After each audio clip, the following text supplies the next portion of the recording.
that combination to be there. Top few last time around, as I say, in the 5 star. Top three in the American Gold Cup. What's it going to take to get to that number one spot? I think that's where she maybe lacks the experience. I think when she gets in the jump off, I think she's got to go for broke. I mean, these have been such fast jump offs. When you talk about Daniel Deusser and Bertram Allen, they're going so fast. I think if she wants to get in the winner's circle, she's got to really let loose. Absolutely. So Bliss here comes up in the order as fifth to go. Captain Brian Canan, Todd Minikus, Amex said, the winners of the President's Cup last year. Andre Azcárraga, Katie Dinan. And moves me on down to the first of two for Germany, which is Andre Thiemer. Now, we didn't really see him at this show before last week for the Nations Cup, but he made his presence felt, finishing second in the Grand Prix. Yeah, I know this horse. This is a horse that Andre's very, very high on. I think probably the best horse he's ever had, and he's had some good ones. Extremely careful.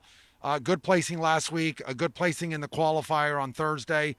If Andre gets in the jump off, I mean, he's going to be very fast. He was just off last time. Absolutely. So, good battle with the Germans last week for the Grand Prix against Daniel Deusser, who we'll come on to in a moment. We then bring us on to Chloe Reed's Super Shuttle. Adrian Sternlich with her World Championship ride of Crystalline. She and Stella teaming up once again. Going to be very interesting to watch them. Kristen van der Veen, Bull Run's Risen, could be a fast one if she goes into the jump off. Cian O'Connor, Kilkenny, a newer ride into this level. And Spencer Smith. Let's talk US riders. Ransom Rombauer's a Yardo Hero Z. It's a horse that's been flip-flopping this season between Ransom and with Spencer, but Spencer gets a great tune out of it. Yeah, and that just says what a great horse it is. It's not totally in this program all the time. As you said, it flip-flops back and forth. Won a unbelievable fast jump off in Traverse City earlier, or actually late last year. Had a good run here.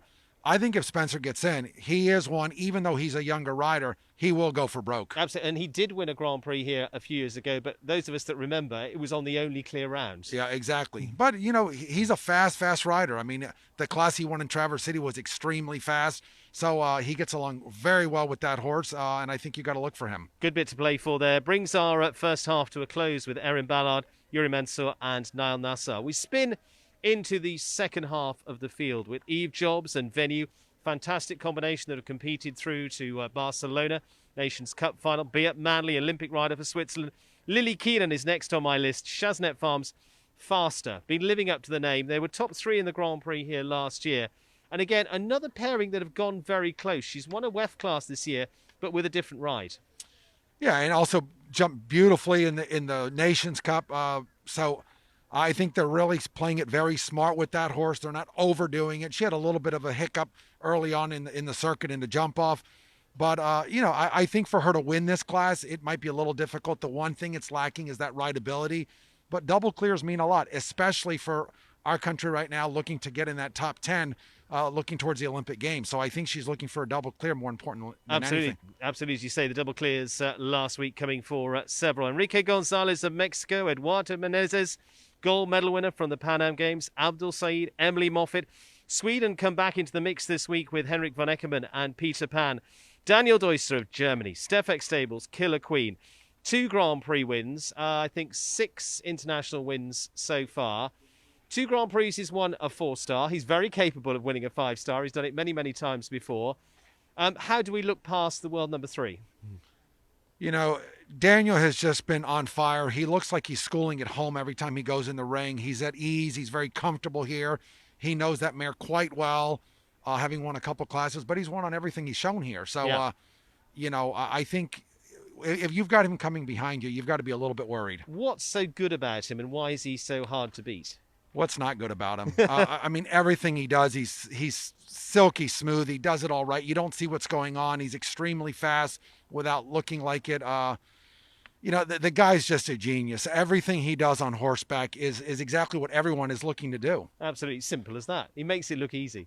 Amazing job. Daniel Deusser in the field once again, looking for a 5-star win here. Let's move on to US rider in 19-year-old Brian Mowbray, trained by Laura Crouch now. That's going to be a really interesting combination to see. Brings us swiftly on to the Irish. Can't go past Bertram Allen, with also Grand Prix wins behind him. And, of course, the winner of our last 5-star Grand Prix. And he's back on the 9-year-old Pacino Amiro.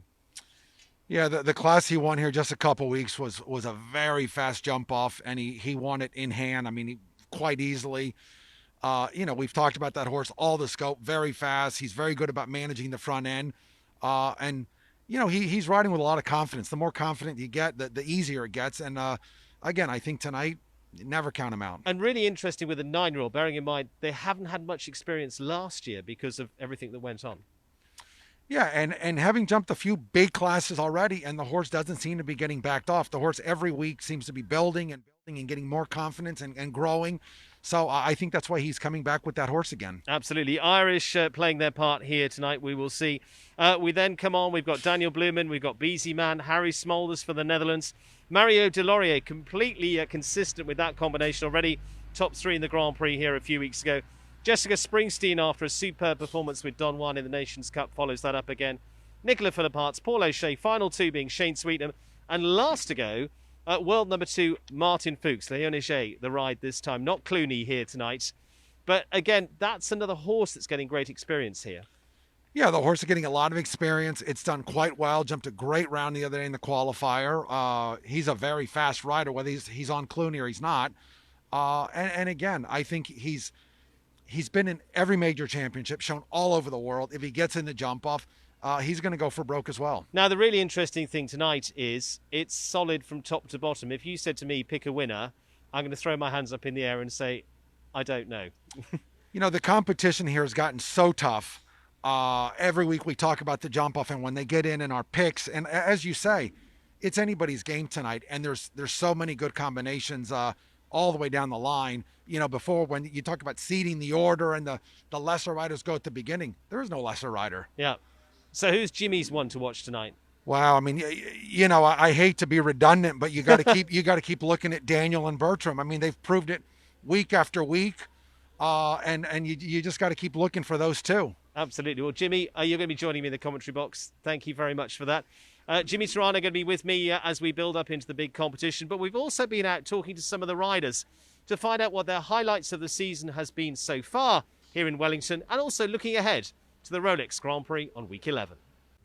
Well, we've had a nice, consistent season. I've been in the ribbons in most of the big Grand Prix. We had one non-placing in a 5-star, which was disappointing. But other than that, we've either been in the jump-off and close or fastest 4 and won a bunch of other ranking classes. So nice, consistent season. Haven't had a big win and looking to turn that around. Yeah, we were shut down last year after the pandemic. The whole world came to a halt. We're lucky to be up and running this year. Looking forward to a big Grand Prix on a beautiful arena down on the Derby field. And I think it's going to be a great sport, and it's always an exciting competition. I have an exceptional good season here. It started with Killer Queen in the 4-star Grand Prix on the grass. Actually, during the week already, she finished second in the WEF. She won the Grand Prix there. She was in fantastic shape. She also finished 4th in the 5-star Grand Prix here 2 weeks ago. Horse is in great shape, and I hope it's going to stay like that. I have a very good team on horses here. Not only Killer Queen for the Grand Prix, also Tobago, like my long-term partner for Grand Prix already. He only came 2 weeks ago. He won the WEF straight away the first week. I didn't jump him in the Grand Prix that week. I waited one more week to jump him the Grand Prix last week. He won the Grand Prix last week. The scores are very good and it cannot be much better. Apart from these 2 Grand Prix horses, I have done Kiana van het Herdershof, which is known as a speed horse for me. She won already 2 145 classes and a 150 on Sunday. Couldn't go much better. The fact that they utilized the grass a lot more this year, that's been amazing. My horses love it. I think all the horses love it. And that's been probably my favorite part of the season so far, just to be able to go gallop around out there.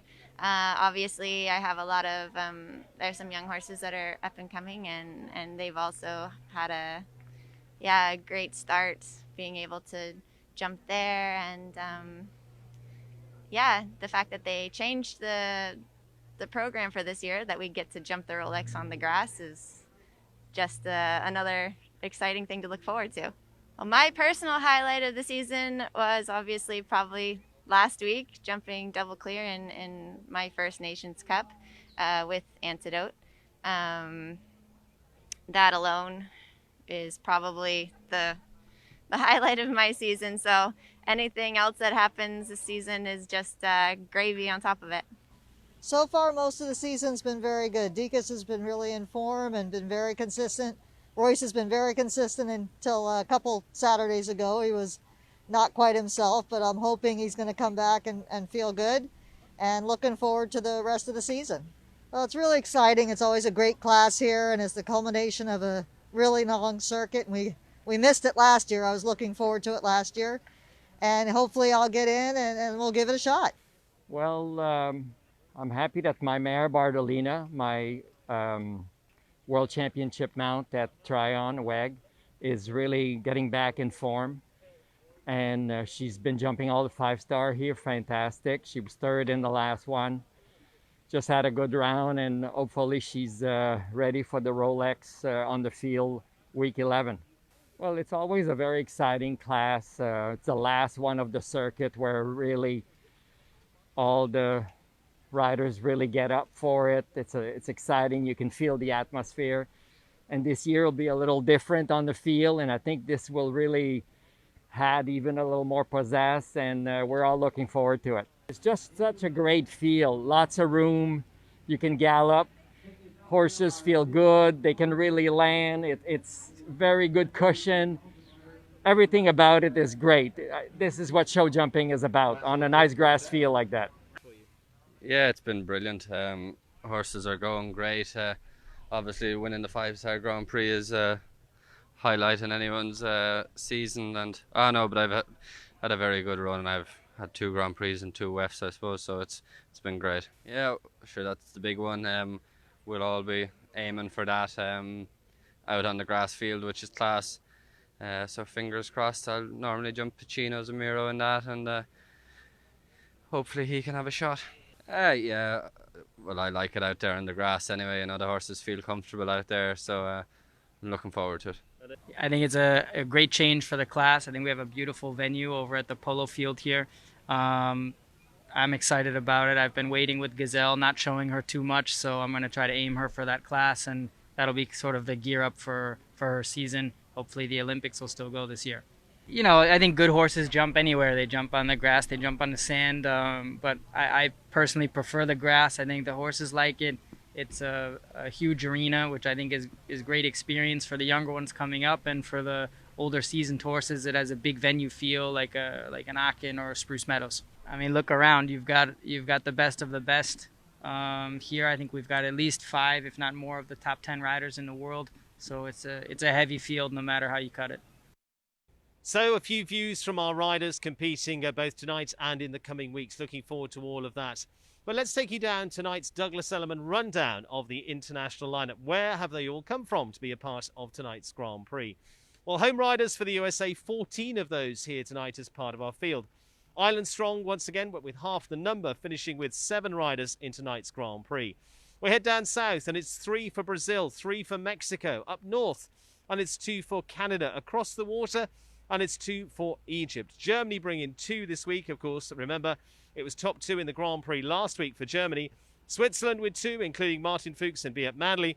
Belgium with 1, and Great Britain with 1 in there as well. Israel, Netherlands, and Sweden all represented with 1 rider here tonight. 13 nations all competing as part of tonight's lineup, and our thanks to Douglas Elliman. It's international lineup, and in the meantime, Kate Pedersen headed down to catch up with our course designer, Alan Wade. Thank you, Stephen. Well, Alan, you get the task of designing tonight's track, and you're back in Wellington. Welcome back. How has it been so far this week and your experience in the international arena? Well, I've been here for almost over a decade now, and big nights, and it's the usual. It's a very high level of competition. What did you learn from watching this group in the WEF in terms of making your plan for this evening?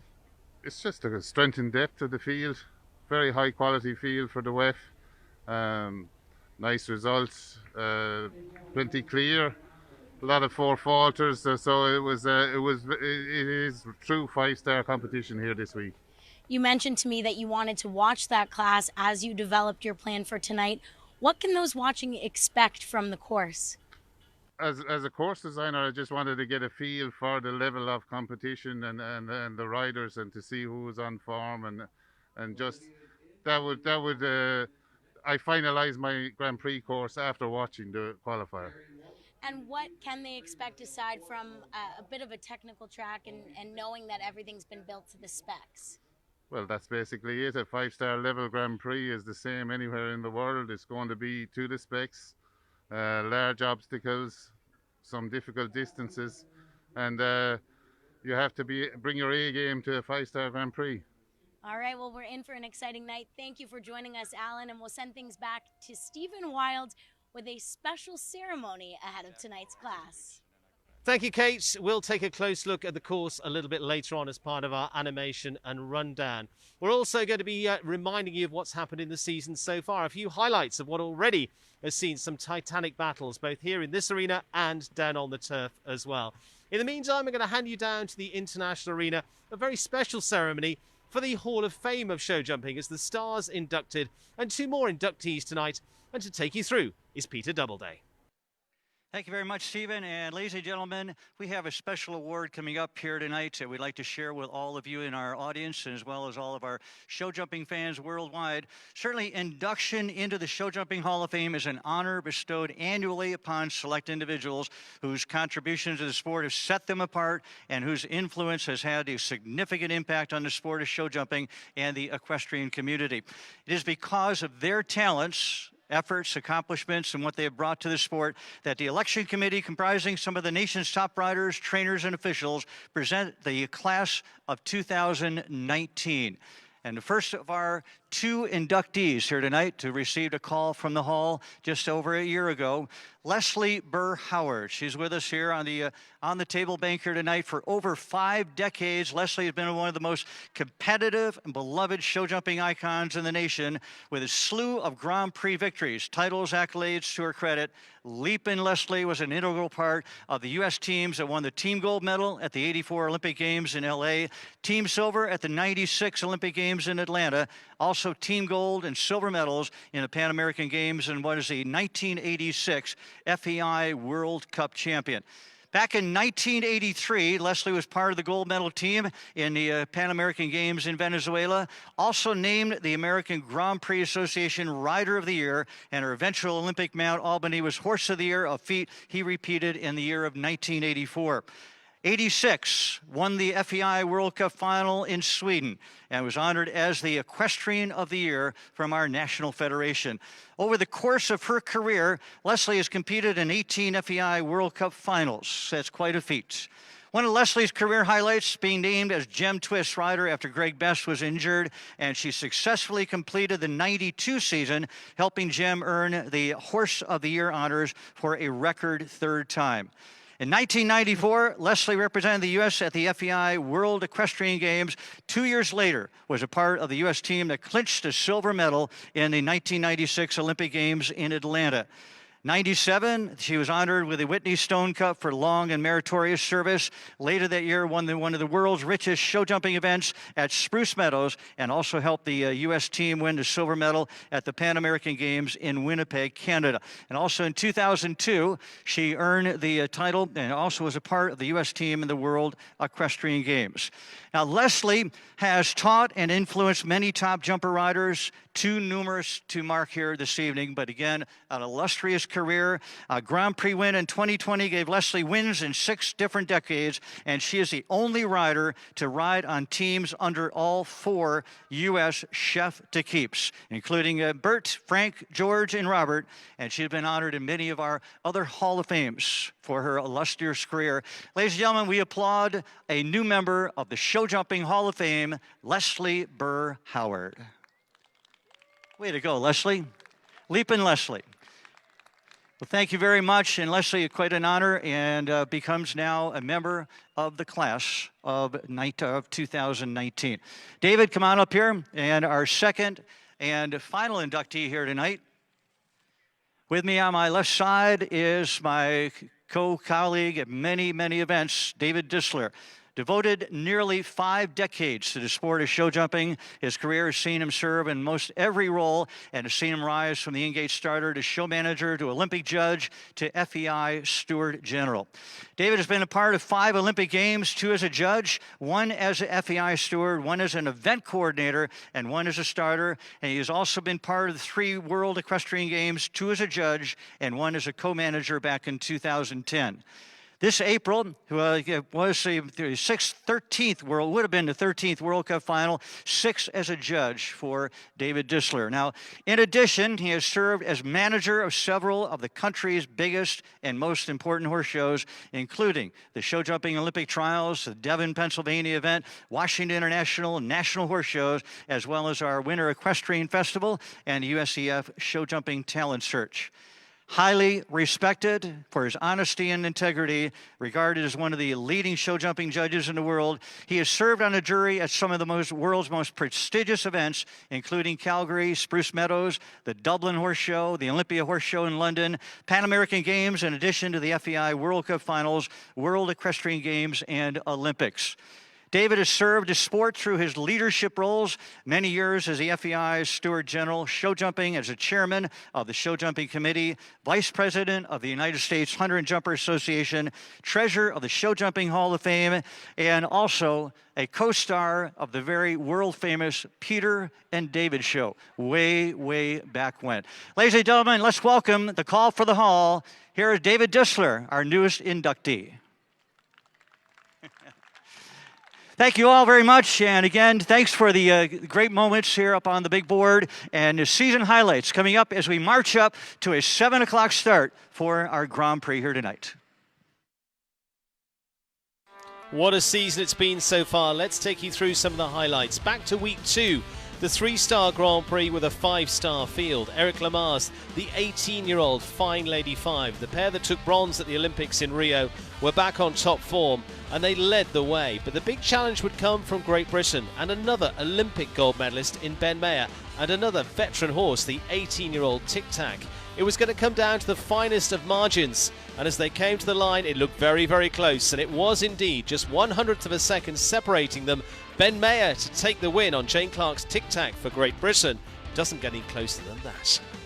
4-star Grand Prix a few weeks later on week 4. Daniel Deusser of Germany and Killer Queen in killer form once again. A battle with McLean Ward this time, and a fantastic turn here into the vertical. Maybe this was where the ceiling win was made. Deusser home, about half a second ahead, and would put the first of the Grand Prix wins together for the German rider. The big Saturday night and the first of the 5-star Grand Prix. Week 5, Shane Sweetnam and Alejandro back out in fighting form and keen to get a big Saturday night win. And certainly they did that on the grey at 37.03. It was down again to tiny fractions, not much in it. And not much in it again a few weeks later in week 7 for the 5-star Grand Prix there. Already winning combination in the Grand Prix qualifier. Bertram Allen, Pacino Amiro, the 9-year-old, was on amazing form to take another big Irish win. The Irish winning 2 of the 5-star Grand Prix so far. Team competition comes to the centre on week 8 and the Nations Cup. And it's the USA that were looking to dominate here. After round 1, it was the Irish that were leading the way. But of the team for the USA, Lily Keenan was first out and solid as ever. Bliss Hears on her first team appearance with Antidote de Mars couldn't have had a better start, with clear in both rounds. After round 1, the USA just 1 point behind the Irish. Brian Maugrey, Balou de Reventon, again a newer combination together, but proving themselves for the man who was on the winning team here last year, looking to do that once again in 2021. The key ride as the last to go though for Jessica Springsteen. In the first round picking up just 1 time fault and what looks as certainly a big team horse. Don Juan and Jessica Springsteen round again, but this time on a 0 score to seal the win for the USA in this year's Nations Cup, a 3rd win in a row. By the weekend, it was back to the Grand Prix and individual competition. Daniel Deusser switching this time onto Tobago Z, his World Cup winning horse, and multiple Grand Prix wins behind them, adding another one here in the USA with a win in the Nations Cup Grand Prix and adding a 2nd big win for him this season.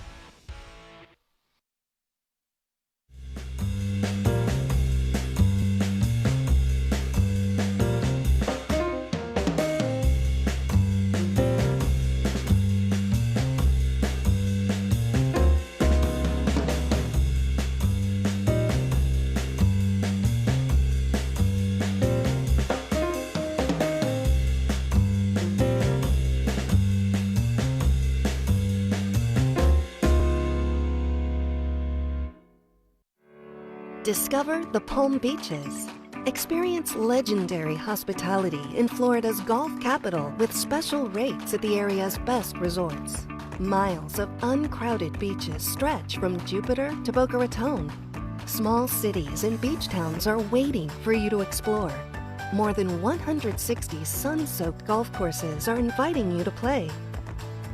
Start planning your next trip at thepalmbeaches.com.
What is this?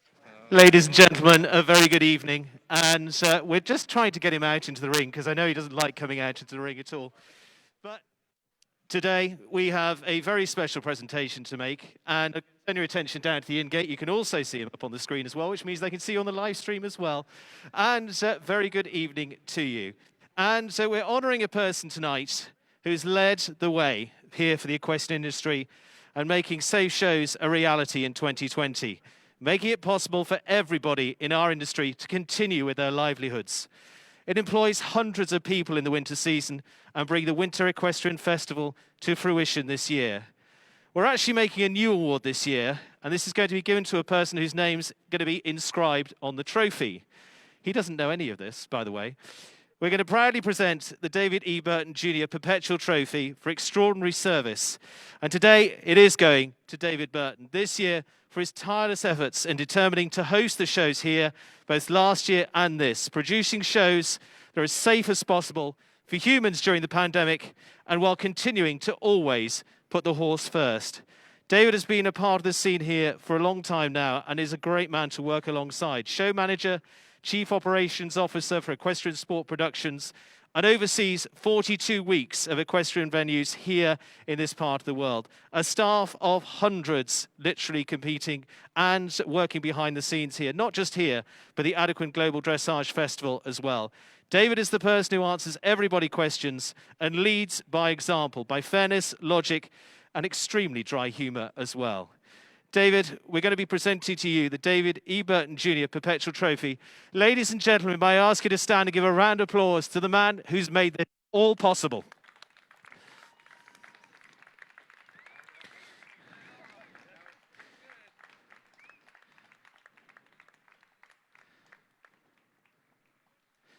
Well, I'm going to hand over to Mark Bellissimo, managing partner here, to just say a few words. David. We're just honored to be with David. David is the hardest working person on this property, and this festival would not be what it is today without his leadership, and we really appreciate it. We're also going to present David with a Rolex watch, one of our strongest sponsors, most loyal sponsors. Get a watch for David that I think honors sort of his timeless sort of efforts in this domain, and I really appreciate, David, what you've done to make this amazing, and you're an amazing friend, an amazing member of the ESP team, so thank you so much, and hopefully this will be an inspiration for all the other people on staff that try to do amazing things every day for the sport. So, thank you very much. Okay, good job. It's also a cash bonus, but we'll take care of it. Okay. Also, while we're here, I'd like to also include Michael, please. There's another individual here that is probably the most one of the most amazing people I've ever worked with. Gentleman, Michael Stone, worked with the Irish team over a number of years, spent 10 years at the FEI with tremendous leadership within the FEI organization, and then joined me on an endeavor 14 years ago, I should say, where Michael and I stood on the field at what is now Global Dressage, and embarked on a journey that we are so proud of. Michael has been amazing, and today we're going to honor him with what we're going to be calling the Wellington Equestrian Perpetual Lifetime Leadership Award. So Michael Stone, we're going to honor you with what is this award that will be done intermittently over the next couple of years. And you're also going to present Michael with a Rolex watch, long overdue.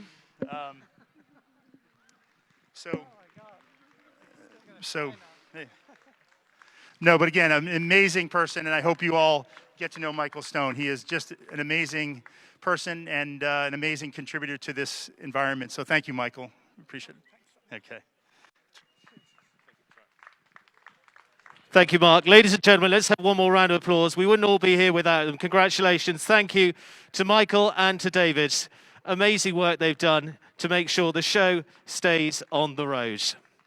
Well, the road keeps rolling, and we're going to go rolling along it, because tonight we're set for the big Grand Prix. If you take a look at the screen or along the live stream, enjoy this one. Here's the rundown of tonight's course. Here we go then on a tour of tonight's big class, brought to you by Fidelity Investments, and it is tonight's Fidelity Investments 5-star Grand Prix, designed by Irish course designer Alan Wade, the man behind the course designs at the World Championships in 2018. Starting over the horseware rails, 147 in height, 150 in width at the first to get you into your stride. Vertical at fence 2 for the captive 1 fence, 3 rails and a plank here at 1.55 m.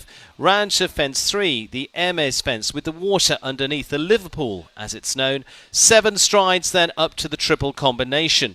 2 strides in the first part between A and B in the black and silver colours here, and then on the way out 1 stride to a vertical just short of 160 at 1.58 m. Then we come up to the triple bar, the green colour with the hurdles there. 5 strides, and that is on to then the gate at fence 6, and that stands at 1.60 m. Turning round now to fence 7, 1.60 m again, the vertical here with the yellow lamps as the discerning part of this. 4 strides on a longer distance down to fence 8, the horsehead sculpture fence, again with tricky poles, the green horizontal lines in. 170 in width at 8, down to the water, a step over the drink at fence 9, 4 metres in width, 7 strides onward down to fence 10, and a 4 stride distance coming up here as well. 155, the Avocado Oxa at 10, and then the vertical for Wellington Realty at fence 11, standing at 1.60 m. A turn back to the first of the Fidelity fences at fence 12, and just tightened up here at 1.40 m in width, and then coming into the double at 13 A and B. 1 stride distance in here on 8 metres, 5 strides down to the last, again to a Fidelity fence, this time the widest on course at 1.75 m. That's the challenge in round 1 tonight of the Fidelity Investments Grand Prix. Thank you very much, Stephen. And we have the presentation coming up here in just a moment of our national anthem, leading up to a 7 o'clock start. Fidelity Investments 5-star Grand Prix with $401,000 in prize money. And as we get close to the starting time here on our evening program, with 39 competitors that'll be involved in our first round. And you saw the course designed by our Irish course designer. And we are going to ask you at this time to kindly please rise as we honor the host country of the world of show jumping here in our winter months here in Wellington, and we honor the country of the United States with the playing and singing of our national anthem. Well, there we are, all set for proceedings here tonight for tonight's 401,000 Fidelity Investments Grand Prix. 5-star, we're back with 5-star, third 5-star of the season. We've got one more to come in a few weeks' time, and we really ramp it up there to $500,000. And along the way, I've had plenty of guests up in the commentary box. Delighted to say I've got my regular guest in Jimmy Turano is with us here tonight. And Carl Cook is as well, Grand Prix rider, Grand Prix winner. Carl, good to see you. Oh, it's good to be here. Looking forward to this. I know you yourself would be out there champing at the bit to have a go at the course here today.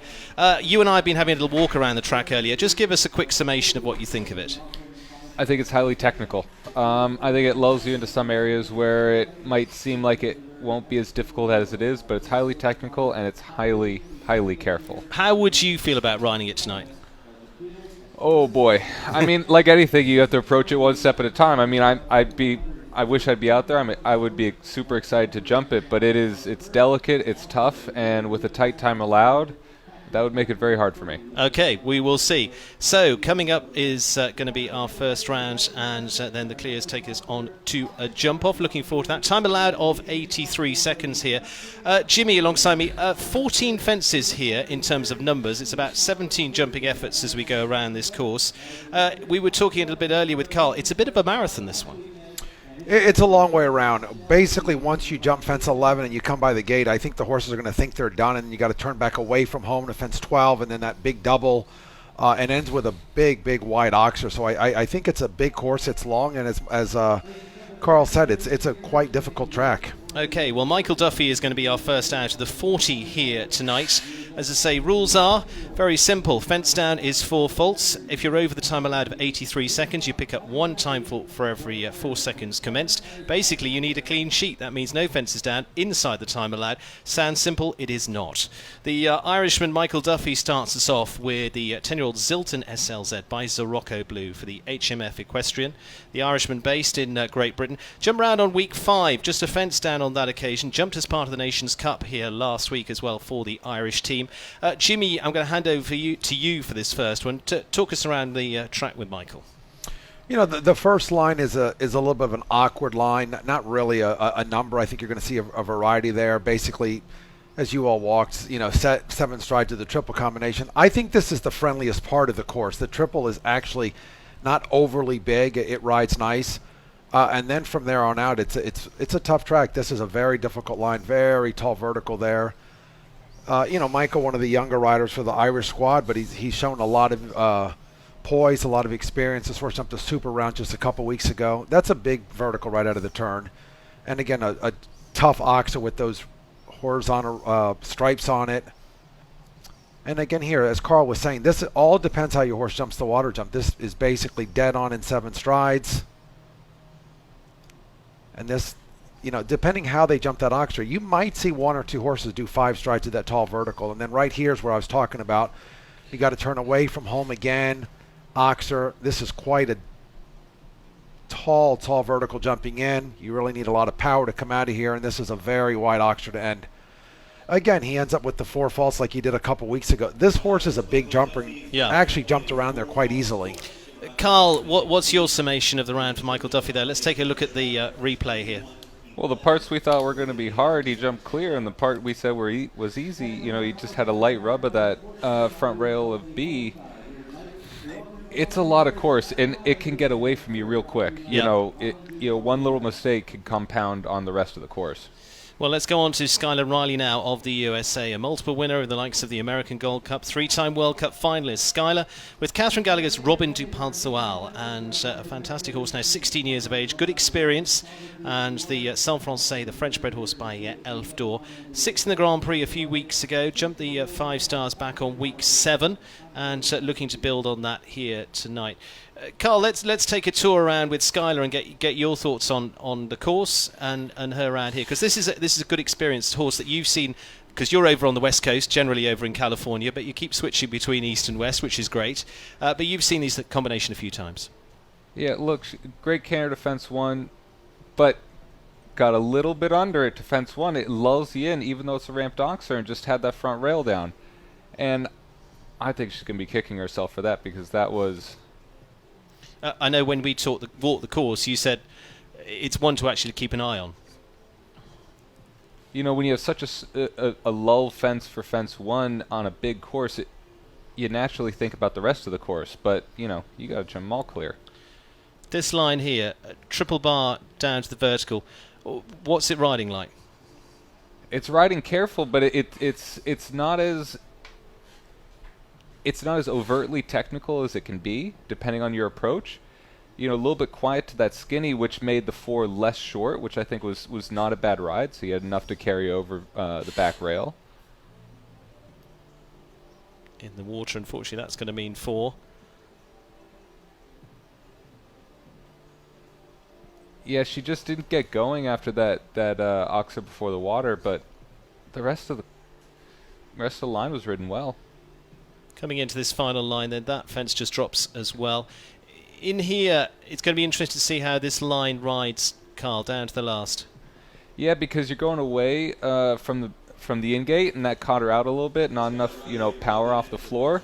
But then the rest of the line, it has been the first 2. It's been flown pretty good. You know, the 5 strides down to the last is not, you know, off the charts, and I think. Okay, so overall positives out of that, Carl? Yep. Good. Right, Jimmy, thoughts on the round there? You know, like Carl said, I don't think she really left herself any room to push to the water jump. She kind of took that for granted a bit. I think Michael gave the rest of the rides a little false sense of security. I think he made it look easier than it really is, and I hope they don't underestimate the course. Okay, so we've got 12 and 4 as the scores so far. Jonathan Corrigan now of Ireland, Deborah Wyckoff's Longnavata Indigo. Irish-bred horse by Luhidam had a very good run in Traverse City in the early part of last season, back in June. They were top 5 in the Hampton Classic Grand Prix before now. First 5-star for them since 2019. And Jimmy and you and I have talked about this a few times already. A few are going to be a little bit ring rusty, but this horse has been on a great roll over the last 12 months, despite the disturbed season. Yeah, and he's had some nice results. Jonathan knows the horse well. He's been riding it for a while now. And as you said, his first 5-star, but he's jumped some big tracks. You know, that's a tough jump, and I think you're going to see that happen a lot tonight. I think right out of the short turn, what we call either closed-face Liverpool or backwards Liverpool, you've got a tall vertical with the Liverpool on the backside. And then the fact that we're jumping at night, the lights are shining down, and that's really going to change the way that rides. I agree. You know, then he has that down as well. Carl, you were talking to me on the course walk about the lights on those Liverpools in there and how it's going to change it. Yeah, it's hard to predict a little bit. You know, because you got to think of where the light is and how it's going to reflect off, and you're walking during the day, so you don't get a sense when you're walking because the lights aren't on. But you know, it can play a big role in bringing the horse's eye down, which makes that top rail a lot harder. Jonathan Corrigan on the 12 at the moment. Jimmy, this line to finish off, he's also dropped the back bar of that Fidelity fence. And interestingly, it's quite tight, that Fidelity fence, isn't it? Yeah, I mean, as I said, turning away from home, it's still tough. You've still got quite a big oxer. The double is difficult. It rode awfully short for him. I think this horse just got across the water, but made a great effort there. And the last jump, again, very wide oxer. I think he didn't give him enough space in the turn heading to the third to last there away from the gate. You know, I was thinking, ooh, it's tight. Well, Rodrigo Pessoa now, the Brazilian rider, going next. Carlitos Way 6. Rodrigo Pessoa for the Artemis Equestrian Farm of here in Wellington. Double clear in the Nations Cup last week as well. Great to see him up on the podium there. He's got an amazing record from Olympic champion through to world champion. 3-time winner, in fact, of this Grand Prix as well as being the 3-time World Cup champion. Jimmy, I know you follow, obviously, Rodrigo closely. I mean, it was good to see them really stamping their form last week, and it'll be interesting to see how that translates this. Yeah, this is a fairly new horse to him, but he's been doing quite well. Had not jumped a 5-star until Rodrigo took over. Horse with a lot of jump. Funny enough, in the beginning, he thought this horse was, you know, more careful than he is scopy, but the horse has tremendous scope, can jump a big jump. Has a little bit of his own style, a little upside down. This is one place he wants to take some time. The horse has been a little bit looky at the Liverpools. I thought he rode that spot on. Yeah, that was a perfect ride through the triple. The horse responded well. Obviously, Rodrigo's got a tremendous amount of experience. Really holding his hand. He's got to think about time allowed a little bit. Again, this is tall vertical. It needs to put him a little deep, not too flat. Come on. Yeah, again, strong ride to the water. This horse can be a little looky every now and then. Wow, good ride, and the horse really responded.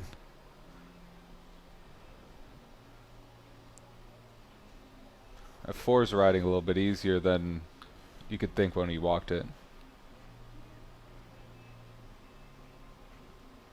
Coming into the final lines. Whoa.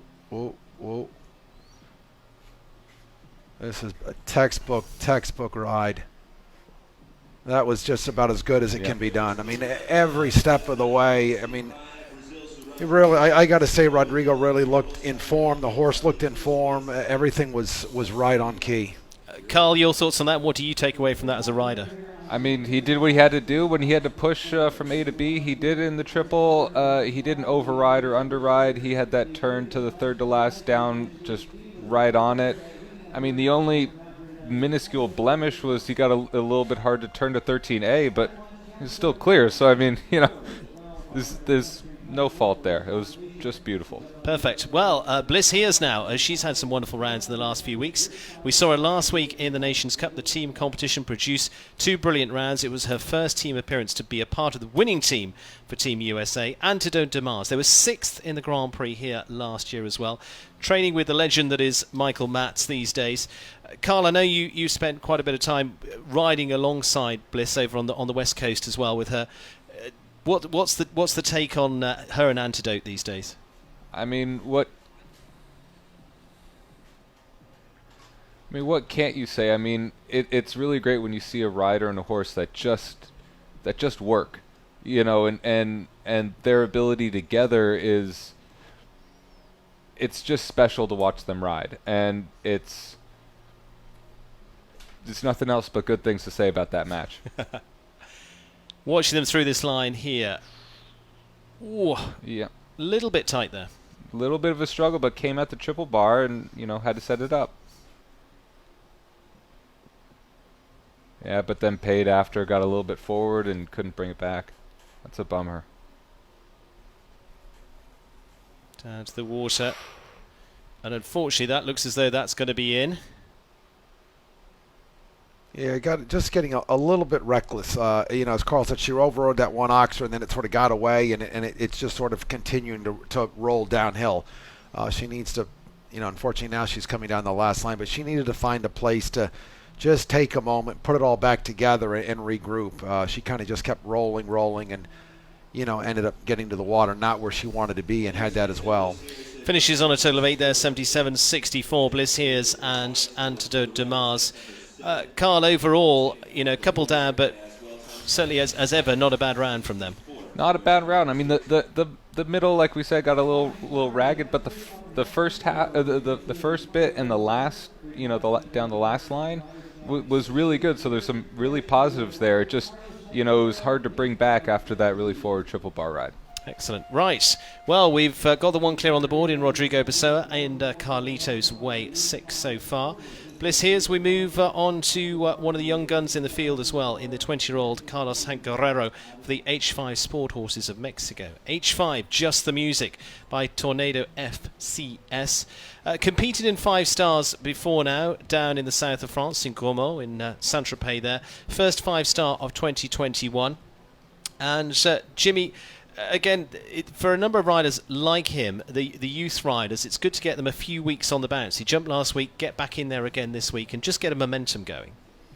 Yeah, I agree. As you said, he's had the opportunity to show really worldwide, been to Europe, shown in some big classes there, obviously done everything in Mexico. The whole family, you know, they came here a few years ago and liked it so much they bought a farm, and this has become like a second home. Working with Eduardo Menezes for a number of years now. And I got to say, he's gained a lot of experience, you know, again, not only showing in Mexico, but in Europe. And he looks, you know, he's riding cool as a cucumber.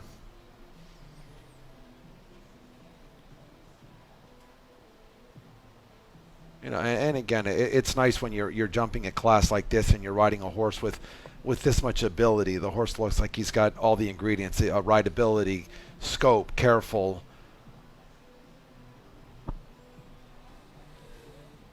Still on the clear at the moment to the water. Oh, didn't really. Oh, got across. Didn't leave a lot of room to push, but I think he made it to the back.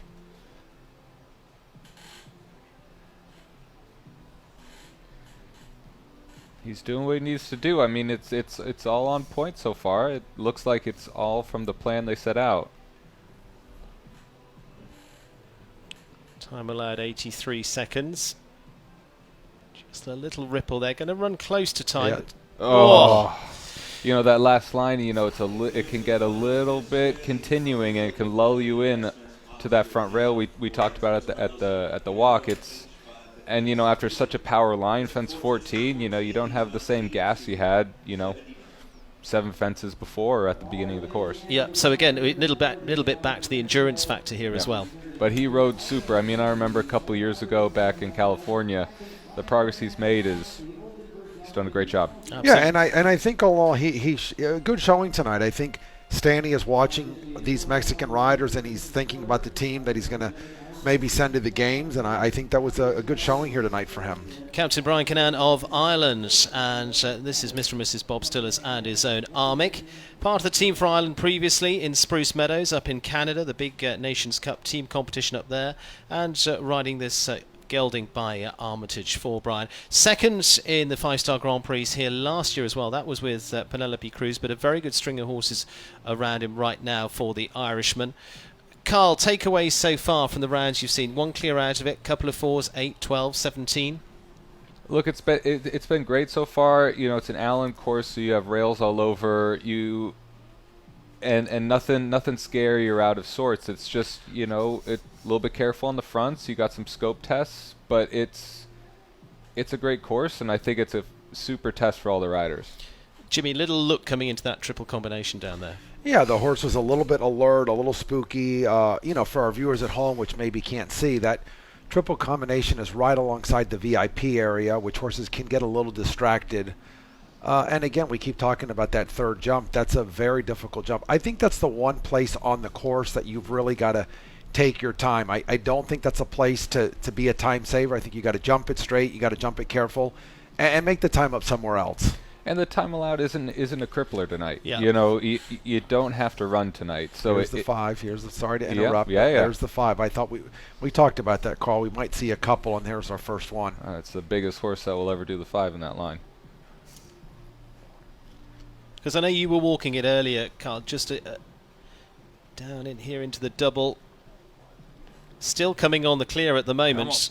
There we go. Yeah. Nicely done. Is it enough? It is. 82.37 inside the time of 83 seconds. Captain Brian Cannan and Armick. A look here at the water. But Carl, just in that final line, just gave us a little bit of a heart stopper.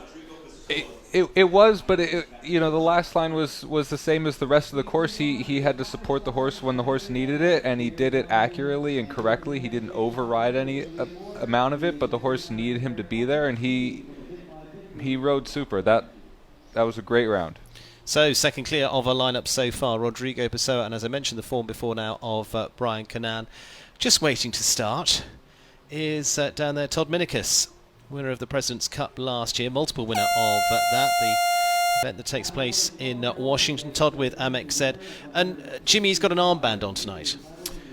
Yeah, Todd's got the armband, the pink. He's got pink everywhere. Good friend of ours and fellow competitor, Sarah Bagworth, wife of Juan Ortiz, has been battling cancer for a long time now, and good close friend of Todd's, and Todd is supporting her, and we're wishing Sarah the best, and we hope she's at home watching, and really hoping Todd can pull something out for Sarah. I know she's rooting for him.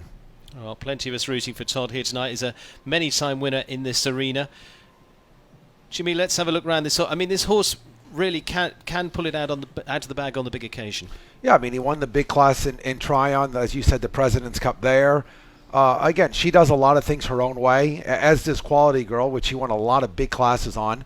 But Todd's a fighter. He's been there. He knows the game. Not one to give up. Oof. Yeah. Oof.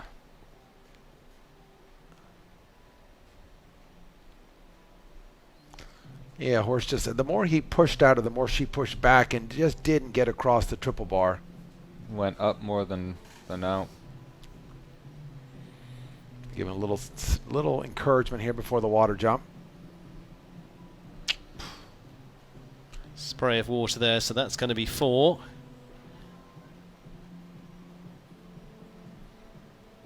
Todd at the 12 at the moment, unfortunately. With a forward ride like that at the water, it can Yeah. get hard for the fence after.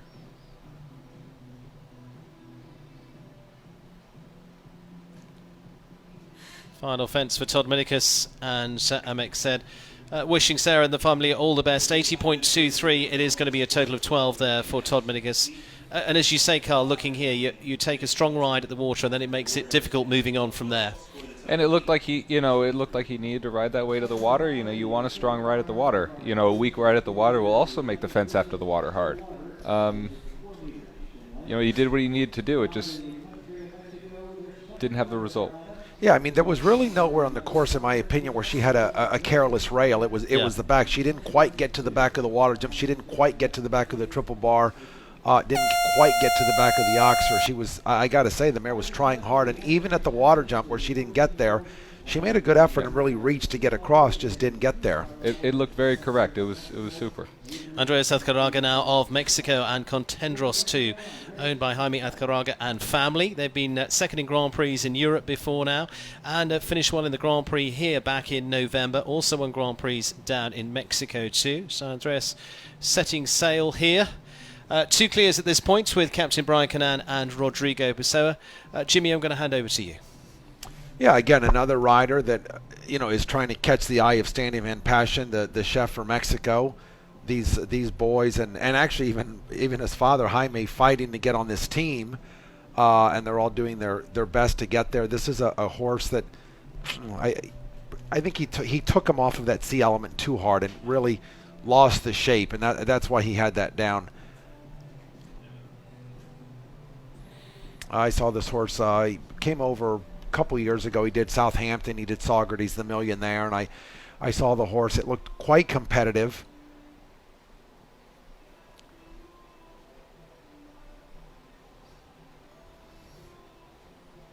Wow! Again, another one. Oh, it looked like maybe he got across.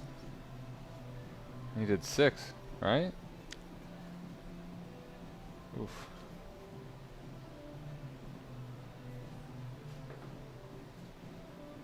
You know, we talked a couple weeks ago with that water jump. Although these horses just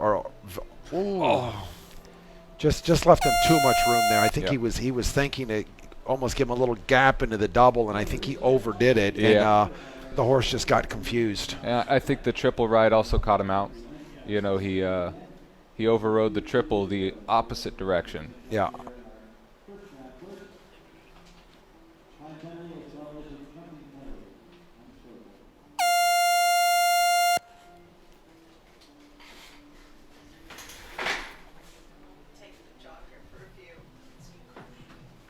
Well, tone goes, so they recommence through.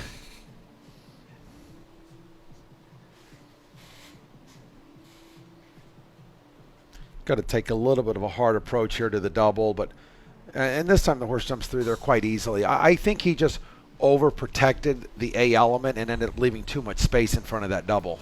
Well, it's all been going on in here as well, because we've changed over commentators as well, and she's just coming in for a short stint between training. I'm delighted to say Olympic gold medalist Laura Crouch is coming to join us as well. Hi, Laura. Hello. How's it going? Lovely to see you. Now, you're training Brian Mowgray here tonight. We're just seeing the tail end of Andreas's round here. Jimmy, what are the positives to take out of this? You know, the nice thing was the horse didn't get backed off. When he came back, the horse came right through there solid. I think he realizes the mistake he made. You know, you canter down to big jumps. You want to hold him off a bit. I think, as I said, he left a little too much room, and the horse just got confused. But horse finished up solid and jumped down the last line quite well. Laura Crouch, lovely to see you. Your overall thoughts on what's facing them here tonight? You're not riding, but as I say, you've got training boots on tonight. Yep, I'm training Brian Mowgray tonight. Yeah, my overall thoughts, it's a big course. It's tough. He said it's interesting. I don't know what you guys have thought, Jimmy, and Carl's left, but it's a very forward course. You know, Yeah. it's all the lines are galloping, so I think you need a horse that can run and jump and stay careful. Yeah. Katie Dine and then Dougie Douglas. Lovely combination together. Laura, 1 or 2 have been just cutting in and having that vertical. Well, yeah, and it's easy to do because you want to worry about your time from 2 to 3. It's a long distance to get over there, so I think a lot of the riders are thinking to turn back short, and he's got the Liverpool pulled back behind the vertical, so it's very easy to get a little bit too close and have it down. Yeah, I was saying earlier, that's right out of the turn, but maybe that's the one place to give a little respect, get over that backwards Liverpool and try to make it up somewhere else. It's just, and Katie comes off at the next Liverpool. Well, unfortunately takes a tumble there. I think all okay between them, but just unfortunately parting company. Laura, just to come across to you quickly, yeah, I can just tell you that they are both on their feet, and Dougie's just going for a little jaunt around the arena, but they'll be caught in just a second. In the meantime, Laura, what have been your words of wisdom to Brian to ride this tonight? Because we're going to see him a little bit later on Bleu de Wevelton. Well, I mean, he's riding an amazing horse in Bleu de Reventon. I think the main thing for him is he's got to be sharp on his time allowed. So I think from 1 to 2 to 3, you can't be asleep. But I also said to him, do not be risky at fence 3. So keep some pace, but go a little bit down and a little bit wide to give a good lineup. The only other real place to make time is from the purple jump back to the white skinny one.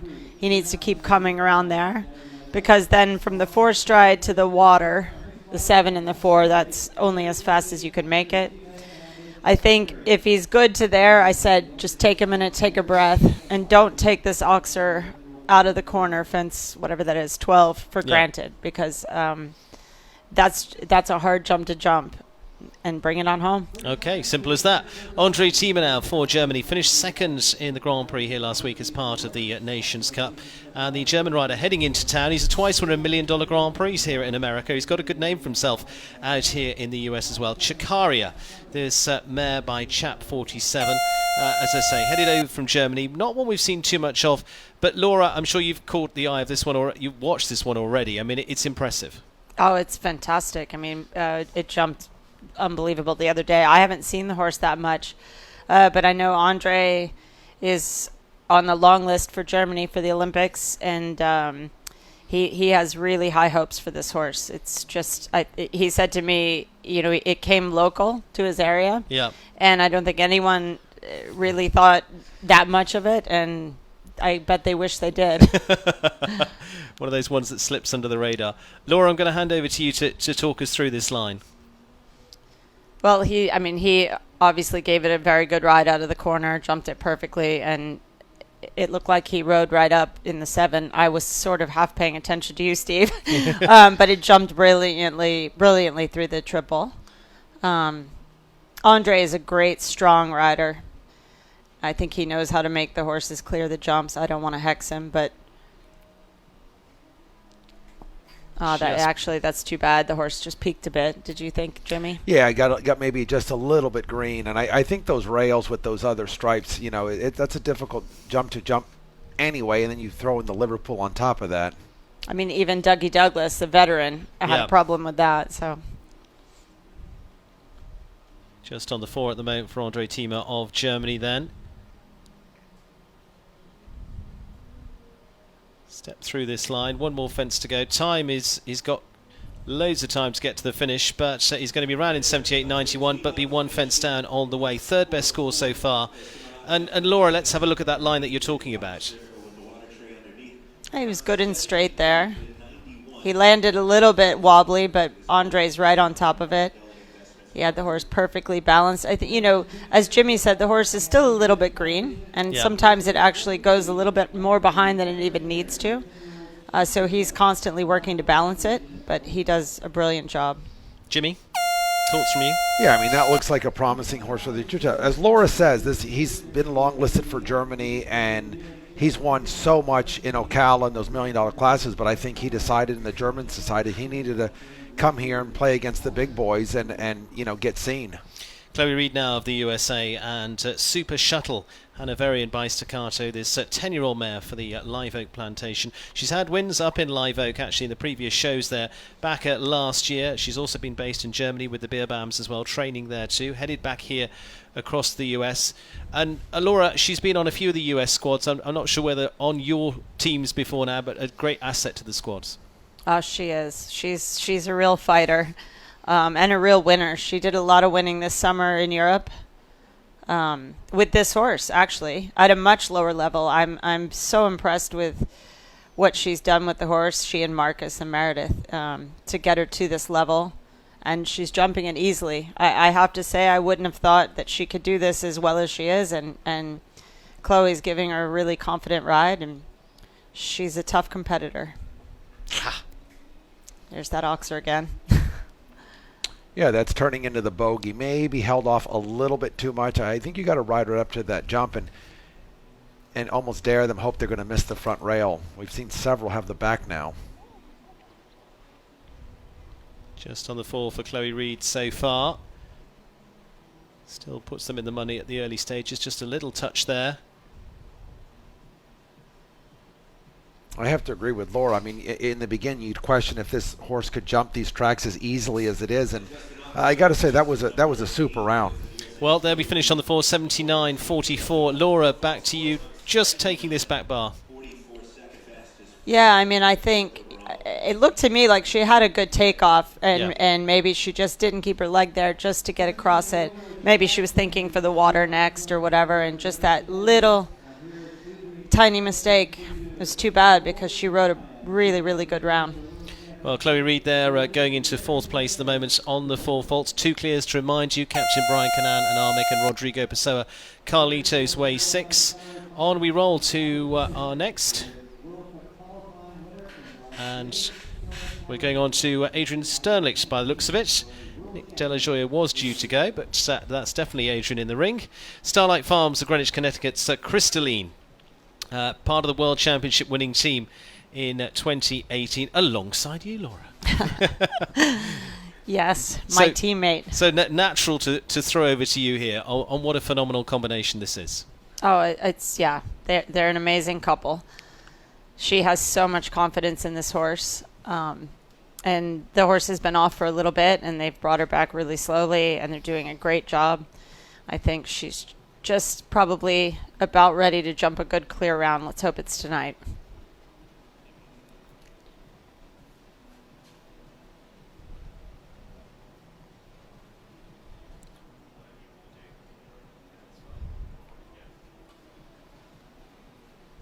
Into the triple bar. Laura, thoughts so far? Well, again, I don't want to jinx her, but it's looking really, really good so far. She's riding. I'm sure, exactly what she and McLean have planned. She gave her good leg there. That mare has all the jump. I'm sure Jimmy will agree. Hopefully we get a good one here to the water. I'm sure she cleared it, but it was a little weak. Yeah, almost looked like she took that water for granted. She got to the right distance, but I could have maybe ridden a little bit stronger. Still on the clear at the moment. Yeah. Oh. One more to go. Could give us the third that clears. She's good on time. Very good on time. And yes, delighted with that. It is a very good time for Adrian Sternlich inside the time allowed to Crystalline. 80.94. She seems delighted, Laura, and I'm not surprised to see that horse right back at the top. Oh, yeah. I mean, it's one of the best horses in the world. And like I said, she has so much confidence in this horse. And, you know, when they have a long layoff, it takes some time to come back. And I know she's probably been frustrated. She's had an odd rail here or there. I think 1 week she lost her stirrup. But it was just a matter of time. She's back. Well, she's back. Delighted with that round. Remind you as well that we're going out on Facebook Live tonight as well, as far as I'm aware, so you can fire in a few questions and we will try and answer them as well. Carl Cook will be back with us very shortly as well, as we're going to let Laura go training back in a few minutes' time, but we're going to hold on to her until then and watch Kristen van der Veen. Bull Runs Risen for the Bull Runs jumpers. And, Jimmy, Queen of Tryon, as we put her in North Carolina. She's won 5-star Grand Prix there. She's won more classes there than anyone, but she's won quite a few down here in Wellington as well. Yeah, I mean, Tryon is like a second home to her. She's won more classes there than anyone, but also she's won a lot of classes right here in this ring. She's very much at ease. I would say the one thing with this horse is she's got to think time allowed. He's a slow-going horse, big scope, but the lines get very easy for him. You see the 7 gets very still for him, so she's got to find places to maybe shave in and make up a little time.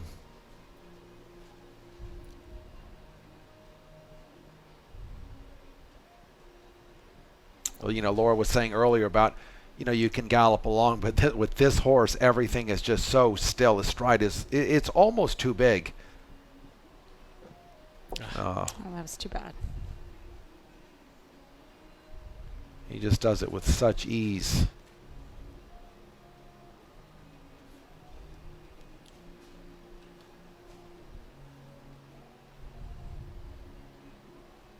Yeah, I mean, that line is if I were on Cedric, I would have done 5 all day. And she was riding it like she could have had 3. Just that Oxer is just catching out a few. As we said, dimensions-wise, it's certainly not over the top. In fact, it's narrowed up. Why is that proving so difficult, Laura? I think it's the end of the course. It's the horses all know where the gate is, and they feel like they've probably jumped enough and they're ready to be finished. And you just got to make sure that they are out in front of you and paying attention. It's not a wide Oxer. It's not necessarily that big, but maybe because it's a little bit plain and not so difficult, maybe the riders lose a little focus of the horse. Well, it is 3 clears on the board so far. Adrian Sterlich, Brian Canan and Rodrigo Pessoa as our lineup so far. Jimmy, let's roll on to our next Cian O'Connor and Kilkenny, horse that came from Duarte Sibra. And the Irish-bred horse Bicard Ento. Duarte is also competing in eventing. Now in the hands of a man who's been a part of winning teams for Ireland multiple times. The Nations Cups, World Cups, Championship rider for the European Championships, gold there back in Gothenburg. Renoco jumps Kilkenny. And again, Jimmy, let's take a tour around here. What have we gleaned so far from what we've seen from our earlier riders? Again, there's been, typical Alan Wade course. He's so good, and there's been rails a little bit everywhere. Obviously Cian, tremendous amount of experience. He's very high on this horse. This horse looks like a superstar in the making. When he was in the box with you and I a couple weeks ago, we talked about, not really doing the 5-star with him yet. He's waited a few weeks and obviously felt like now is the moment. Again, like every country and every team, he's trying to get on that Irish squad, and he wants to wait for when that moment was right. And this horse is just an unbelievable talent. Laura, thoughts on what you've seen so far? So far, it's looking good. I would agree with Jimmy. I think the horse. Wow. Oh. I think Cian knows how to produce one, particularly a young one like this, and it looks like so far he's doing a good job. Still on the clear at the moment. 3 clears to date. Final line time should be okay. He did a great job there because the horse got a little bit green at A. Yeah. He really did. I mean, he really nursed him through that double. You saw the horse almost squat a little bit at A, and Cian really held his hand and I wouldn't say threw him over B, but he held his hand and he helped him over B, and then the horse elevated again. Said, come with me. Yeah, no, he did a great job. And last week the horse got a bit green through the triple, so I think he probably was knowing he needed to help him a bit, and he did. He's an amazing rider. Cian O'Connor then joining the clears. Cian O'Connor, it is Adrian Sterlich, Brian Canan. We've got 2 for Ireland in there, 1 for Brazil in Rodrigo Pessoa, and 1 for the USA in Adrian Sterlich to date. And Laura, I know you're going to have to disappear off to the training ranks, and we're going to say thank you. Well, thank you. It was fun. It was fun to hang out with you guys for a bit, and hopefully keep your fingers crossed for Brian. Thank you very much, Laura. Fingers crossed for Brian, and we're going to let Carl Cook come back in. Ayada Hero said, in the meantime, Jimmy and I are going to keep an eye on this one. Ransom Rombauer's ride, and you and I were talking about this in the build-up, Jimmy. Really interesting indeed, because Ransom rides this in classes as well.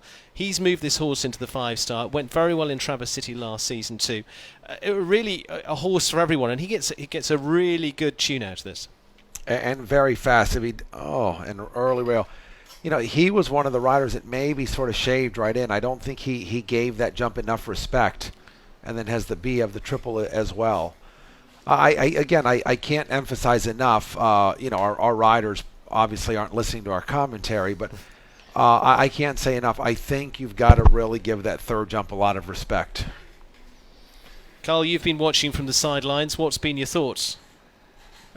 For me, it's super interesting to watch this course because, as we've been saying, the course is super subtle. So any subtle mistake, gives yourself a subtle rail. That was a little less subtle. But, and that's what's interesting is there's subtle issues all over the course. And it's just from a rider's side, for me, it's just super interesting to watch how different riders on different horses approach the questions that this course asks. Well, Spencer's going to just pull up here with a Yada Hero said. A real step up, if you like, for this horse here, Jimmy, and it's been a fantastic one all season. Shame to see that. But, again, they're going to have to take some positives out of that too. Yeah, unfortunately, here we get a perfect replay of fence number 3. Maybe got a little deeper than he wanted to be. And then has the B element. Not a hard fault there. I think the biggest thing was the water jump. Came around the turn. Really, here we see Spencer give it a hard ride, go to the stick, but got very, very sticky. And I think after this, once he jumped this, he didn't want the horse to lose his confidence, jump down this line, and then figured he'd just call it a night. There's still a lot of course left to be jumped. Canada's Erin Ballard, Lamforders and the Esperanza imports Gakia. Stallion, Dutch-bred Stallion by Spartacus. She's been a big winner through the early part of the season here in Wellington. She's been a 5-star winner. She was on the Canadian team last week as part of the team competition for the Nations Cup there as well. And doing their first 5-star together, this former ride of Ben Mayer, amongst others. And Jimmy, it's going to be interesting to see, but you can see how they've come up the rungs of the ladder, jumped the 4-star last week and then into the 5-star. Yeah, I got to say she's moving along rather quickly with a horse that she doesn't know. She's only been riding it a few weeks. I think one of the first weeks was out on the grass. And as you said, previously ridden by Ben Mayer. I saw this horse, when the virus hit and we were stuck showing here on the grass. I wouldn't say stuck. I mean, that was a beautiful facility. But we were here in Florida and we couldn't really travel. And Ben gave this horse a lot of experience and then turned over the reins over to Erin. And I believe maybe even Alon now has purchased this horse because he thinks so highly of it. Down to the water. Funny, tonight, the water's basically in the same place. And tonight it's riding quite difficult for a lot of horses. They're coming out of the turn and they're just really not stepping up to it. And you see, she had fence 3 down. Some of the horses, their eyes get drawn down at fence 3 also have the same issue at the water jump, just as we saw with Spencer, the last horse. Ooh. Came in on an angle there. Just the last fence going as well. It's going to be a little bit of time to add as well. 83.60. 16 jumping one time for Erin Ballard and Gakia. But Jimmy, I mean, as I said, their first 5-star together. Yeah, it's tough. I was going to say you need to get your feet wet, but I didn't mean it literally. You got to get in here and jump some of these big tracks. But as Carl said, she came into this double on. It ended up being on a real angle, which then made that oxer quite wide and quite difficult. I think up till the angle on 13A, I think it was a positive experience for the first 5-star. Rail, water jump, who cares? But until then, it was really good. What was it like for you moving up into your first level, jumping at that level? Oh, it's petrifying. I mean, it's everything you've ever wanted, but at the same time, you're like, why did I want this? Well, a man who's done it on many occasions is Yuri Mansur of Brazil. Vatiki, lovely combination together. Hanoverian by Valentino. Finished well in the Grand Prix already this season. Several top 10 finishes. Also part of the team that was second for Brazil here last week. He's also been a man that's produced some fantastic horses through the years. Des Octouves that we've seen competing here. First Division amongst others. And the list goes on. Jimmy, pretty neat through there. Textbook. The whole line was as good as it can get. The horse firing with both ends. I would say Yuri's got to keep his leg at the Oxers. The horse looks like he's maybe stalling a bit. So he's being quite careful, and he's going to have to dig in and fight a little bit here.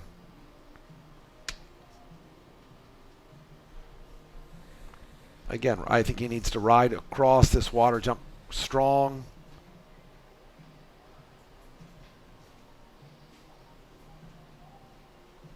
It looks they've settled in a little bit. It looked a little tentative in the beginning, I agree, but it looks like, the Oxer before the triple, or before the water, it really started to settle. And I should stop talking. No. Funny enough, I was more concerned with the hind end. It was looking a little sticky, and both rails that it had were both in front. Well, you said you wanted him to ride the back rail, so he started to ride the back rail. I did. He was listening to me. Maybe overrode the Oxers a bit. Actually, that was too bad. I got to say, when he started out, I thought we were going to have two Brazilians in the jump off because the horse was jumping quite well. And I actually thought he made that Oxer quite well. Yeah. Well, overall, it is going to be 8 faults plus 1 for time there for Euromanso Vatiki. Reminder, as I say, you can throw us your questions on Facebook here tonight. Jimmy Tarano's alongside me, Carl Cooks. Don't throw me any questions, I won't know, but these two experts will. And if you want to, fire them up, and we will attempt to answer them. Well, they will attempt to answer them. Niall Nasser of Egypt now is going to be our last before a short break. Niall riding the Evergate Stables Igor, Belgian-bred horse by Cooper van der Heffing. Second in the Grand Prix, back on week 6 here as well. He is a rider, great achievements already, has been up in the top flight, winning 5-star Grand Prix, has been top 3 on the Global Champions Tour, being on the top flight of the Global Champions League, the team competition as well. His $1 million Grand Prix here in the US as well. And Carl, for you, I mean, he spent most of his early career based across on the West Coast. Yes, he did, and I remember when he had Raging Bull Vangelis, who I loved that name, and Lordan, and at that time we didn't think Lordan was going to be what he ended up becoming, but he figured it out with Lordan, a super partnership, and I see some similar things with Igor. A similar type ride, similar size, and they're just going together really well, as of late. Lordan, the horse that he rode to win several of those big Grand Prix, including those $1 million that he's put behind him against the world's best.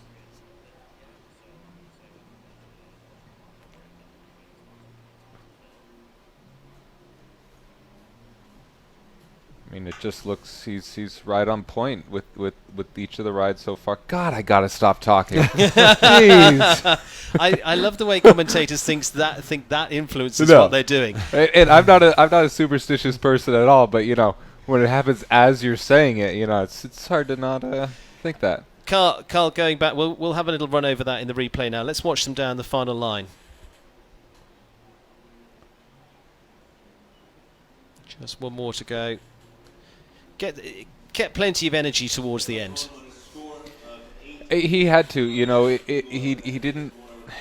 The horse jumped so big over the Oxer before the water jump. I think he could have had a little bit more of a forward canter to the water, and then I think after having a foot in the water, you get a little bit frazzled, which ends up snowball rolling down a hill for the fence after, and then he had to hold it together after that water jump. He had to really hold himself together, and it looked a little less crisp, that last line, but he did what he had to do. There was no other ride that he could have done.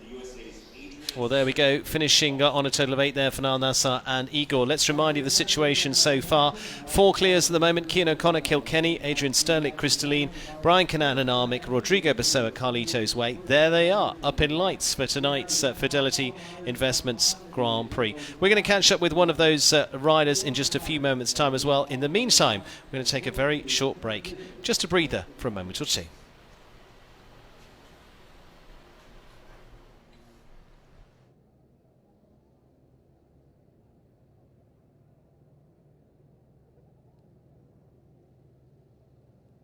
I'm Danielle Toronto, and we are customers of Marshall and Sterling. They have been amazing for us, for our business. They take care of our farm, our horses, our cars. It's basically one-stop shopping for us. I'm Jimmy Turano. Unfortunately, we've actually had to really use Marshall and Sterling for horse death, and I have to say that Marshall and Sterling has been an amazing company. They have taken care of things. It's been worry-free. The person we deal with, Missy, she takes it all upon herself. Once we go to her with the claim, she does it all for us. And I have to say, since we've been with Marshall and Sterling, I just can't think of going anywhere else. I put all my trust, all my faith in them.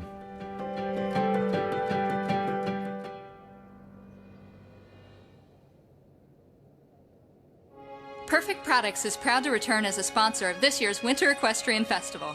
In addition to their well-known Perfect Prep calming line, Perfect Products offers a spectrum of show-safe formulas to help support your horse's mental focus and athletic potential when it counts. You've done the work, now enter the ring with confidence with Perfect Products.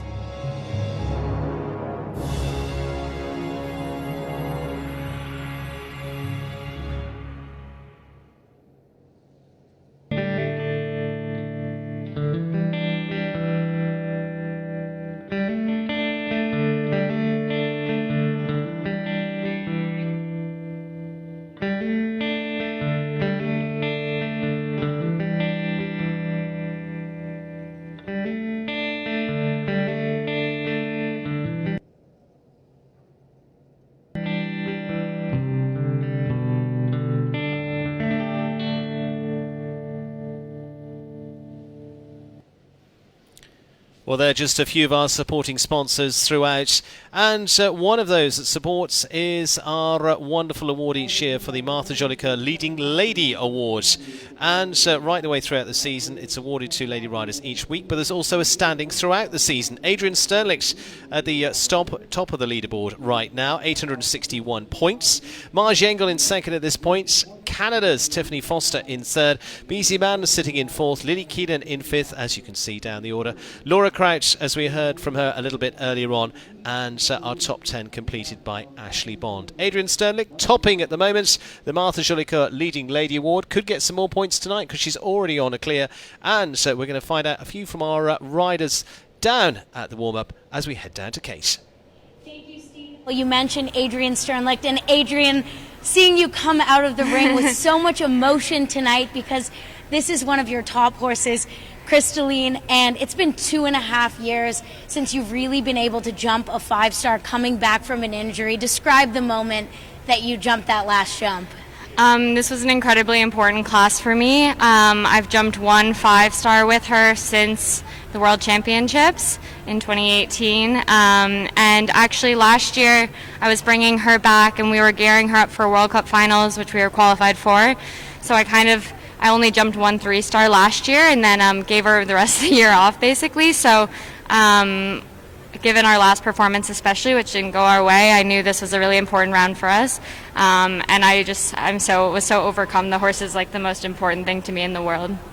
Absolutely. Well, it was spectacular. And when you walked the course, what did you think in terms of what was built versus what you actually experienced out there? I love Alan's courses. I think I've always been a bit partial to him. I definitely found familiarity in jumping one of his tracks with my mare because he built, again, WAG. So that was really nice. I think it's quite a big track, but fair. Asks all the questions, and I think it really separates horses and riders, and especially being on the American team, riding for America, this is a really important night for a lot of American riders. Absolutely. Well, that was fantastic to watch. We'll let you soak in the moment a little bit, and then it's back to work as we'll see you again in the jump off. Thank you for joining us, and Stephen, we'll send things back to you. Thank you.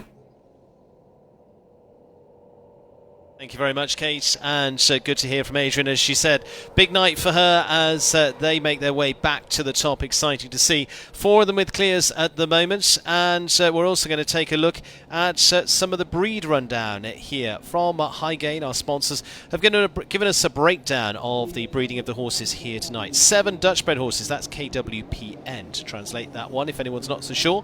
Belgian bred BWP, 5 of those. Irish bred, 4 in the field. Celle Francais, the SF. left. Those are French-bred horses, 4 of those. Holsteiners, 3 of those. 3 on the Zangazada stud book coming through them, with 3 of those in the field as well. Deutsche Sportpferd to translate DSP. And that was a little bit earlier on with Andre Thiemer's horse. And Oldenburg, 1 of those in the field as well, and 6 Hanoverians. So the Dutch bred horses coming out on top. Chaco Blue, once again, 3 of those in the field. In Doctorow, 3 in the field. 2 by Louidam as well, and that was a horse that was ridden previously by Billy Toomey back in Ireland and the UK. And that's a horse that's also played its part in world breeding so far. So that's a little rundown of what it looks like in terms of breeding for horses here this week, which of course is so important. Let's also remind you what's important coming up over the next few weeks, as well as we give you a rundown of what to expect here at the Winter Equestrian Festival. Next week, well, we're changing hats quite a lot because we've got dressage coming up. Nations Cup dressage, Still Point Farm CDIO 3-star, the freestyle of that. We're also going to bring you the U25 final, $50,000 FEI MS U25 Series final next week. Make sure you tune into that. I'm hoping I've got a very special guest coming to join me alongside me for that next week as well. Horseware Island Grand Prix 5-star is going to be coming up, $137,000, 3-star in fact for that. That's going to be next week on week 10. And over the next weeks, the 5-star is going to be the $500,000 Rolex Grand Prix. And you can see the date there, 27th of March, daytime for that. So wherever you are in the world, you can watch it. And we're going to bring you that event as well as equitation that week as well.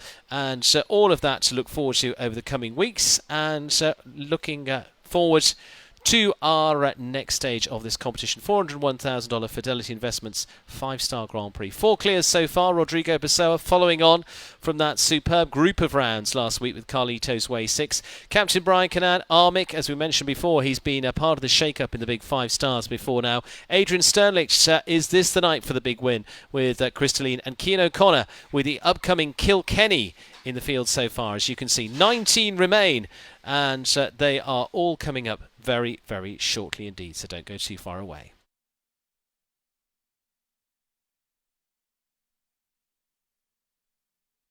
Well, of those clears so far, 4 of them at the moment.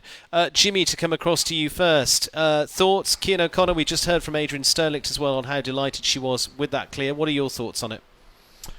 You know, every horse that's in the jump-off jumped quite well. Rodrigo's horse, for me, that was a textbook round. I mean, Rodrigo gave him a beautiful ride. The horse responded. You know, Brian, I thought he had to fight and dig in, and it was a little bit more of a wrestling match, but he really got it done. Adrian, again, as Laura said, one of the best horses in the world. And Cian O'Connor, so much experience. You know, he really held that horse's hand, and he got him through that double, as we said. But you know, the clear rounds we've seen have been beautiful clear rounds. I think 4 top horses, top riders, and I think we're going to see a few more in this next group. Looking forward to a very strong group coming up. Several of the world's top 10 in there. Carl, to come across to you, I'm going to go slightly off course here. You're a man who's coming right up into the top. You've been part of big competitions so far. You've won Grand Prix. Who's been your inspirations? Well, do I have to be cheesy and just, you know, my trainer Eric has been inspiration, you know, for many years, 8.5 years. And, you know, every time I watch him ride, it's like, God, I need to ride like that. You know, and then also sadness that I never will be that good. Eric Neve, of course, the French world champion, who's based with it over on the West Coast as well. What's the biggest thing you've ever taken away from Eric? What's he said to you that you've gone, that really clicked? You know, with Eric, it's all about preparation. Each step leads to the next step, and you know, it's about riding the line and where that comes in riding the course. It's about riding the line before you get there and doing it like correctly. You know, change the canter and ride your approach so that 4 isn't short or that 5 isn't long. It rides like it was perfect, and it rides like you're not riding. It just is. Now, doing that is a different story, but that's like, you know, the biggest thing is that preparation that then leads to what on the surface looks like something just smooth and easy. Yeah, and if you could pick out any horse that you wanted to ride from tonight, I love to put you on the spot. I think I I would like to ride that horse Kilkenny at Keans. Okay. Personally. Okay, good. Eve Jobs, 22 years of age, already been a part of Nations Cup team for the USA, including at the Nations Cup final back in 2019. Venue de Fi de Azalali is going to be the combination here by President. Don't know why they couldn't come up with an easier name. Eve Jobs, who's part of the Pan Am team that won bronze in 2019, also competed at the World Cup final. Again, competed a lot over on the West Coast, over in your direction, Carl. What's she like as a competitor? Because she's really some impressive rider. You know, exactly how she rides is how she is a competitor. She's very cool and collected about her riding, and in a calm way. You know, she wants to beat you. She's not like overtly like out there in that way, but she's very, very cool about her competitiveness, and she is really competitive. Lovely horse that she's riding. Trains with the great Eddie Macken.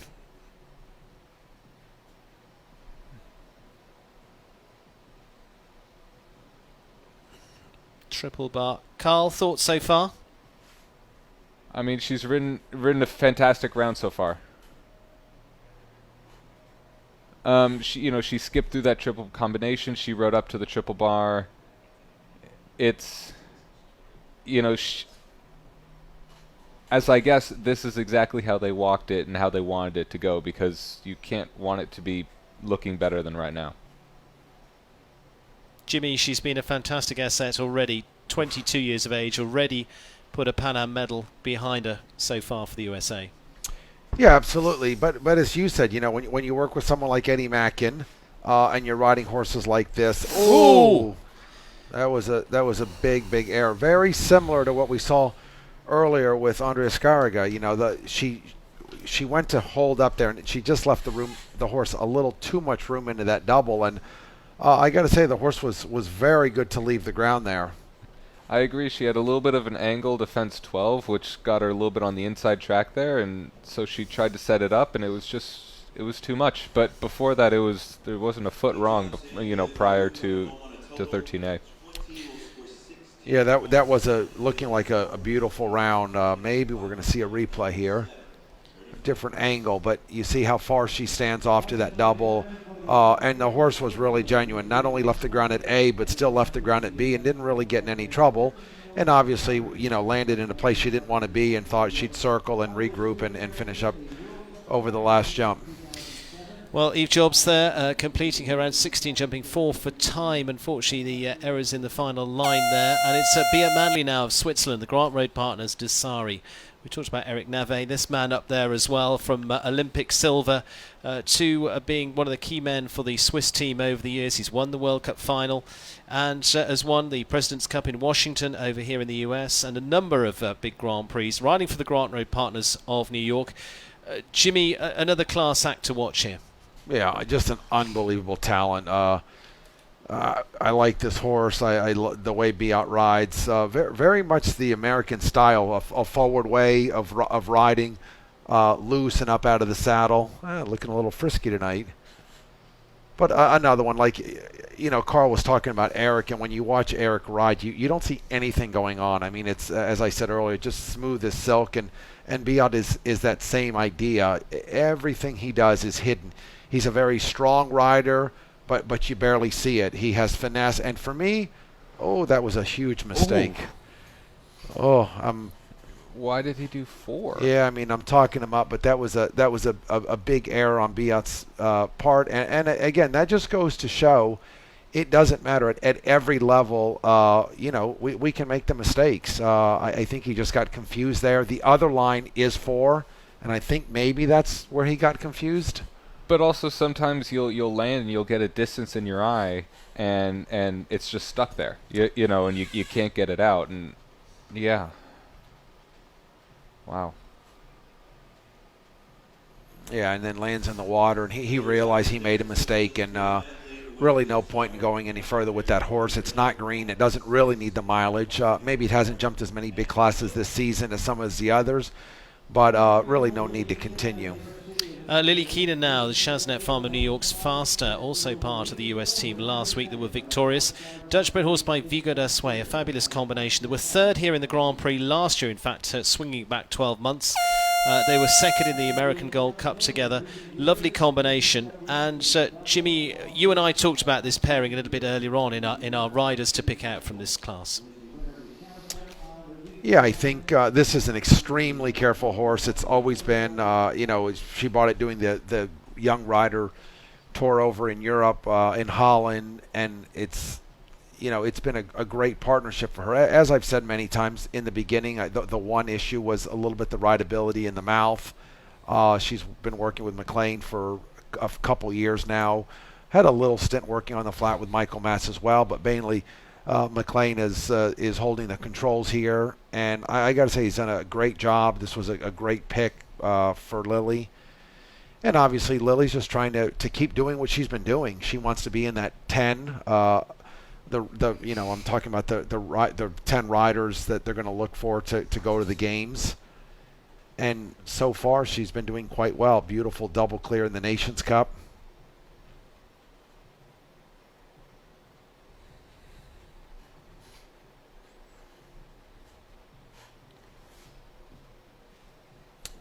Little rub of the triple bar, and that's maybe going to help her. Yeah, that was a very good rub. Yeah, I mean it was just right. It got across, but just a little tickle on the back hind leg, and that might just hold to the rest of the. There has just a little deep. She had got a little close to fence 2 and 3, a little close coming into the triple combination, and that skinny was just one too many on just a hair too close. Yeah. Yeah, I think every once in a while she does maybe get him there a little bit too deep, and it sort of, in my opinion, what I say, it breaks his jump, especially because he is so careful. And she put him there a little bit too deep to that tall skinny. Just a flick there as well. Coming in on the 8, maybe just going to have a little bit for time as well. Yes, they are. It is going to be 84.72, a total of 9 there for Lily Keenan, and Faster will go into 13th place. I think we've pretty well summed this one up, Jimmy. Yeah, you see a replay there. Just maybe need a little bit more space. He made a very good effort, and all in all, jumped a good round. The B element of the double, I actually thought she rode in okay, and just had the front rail. But all in all, a good round. I think the one thing she needs to take care of is that time fault. Especially talking the 10 and the group, and that's something that Robert will be looking at. You need to really be thinking about time allowed. Robert Redden, the US chef to keep, of course, head of those teams, manager for those teams as they go into action, of course, looking ahead to the Tokyo Olympics. Chaknar and Mexico, talking teams, part of the team last week for the Nations Cup. He's won Grand Prix last season. He's won here in Wellington as well, but won in Mexico back in October and September of last season. Alistair Waite's Chaknar with Enrique Gonzalez at the controls here. The Hanoverian by Chaco Blue, part of the team that was silver medal at the Pan Ams. Carl, thoughts on how this is now riding? He looked as though he gave himself the room there. He did. He had a little rub at the first fence, and then, just got a little bit. I think he took B for granted. He jumped in, and he probably, looked great. And he probably felt like, what, I can skip through this, and maybe didn't give enough support off the floor and had the back rail there.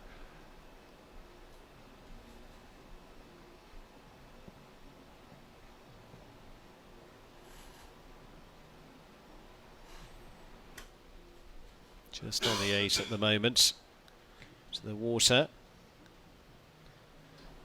But they're so experienced, each of the rails were just a little subtle, tiny detail that, honestly, they could have jumped clear on any other day, each of those rails.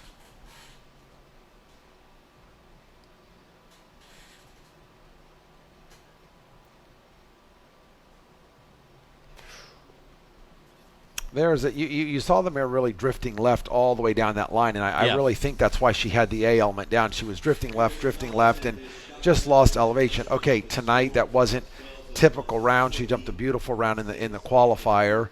I think Enrique, with his experience, where he's been, what he's done, I think he's almost a shoe-in for the Mexican team.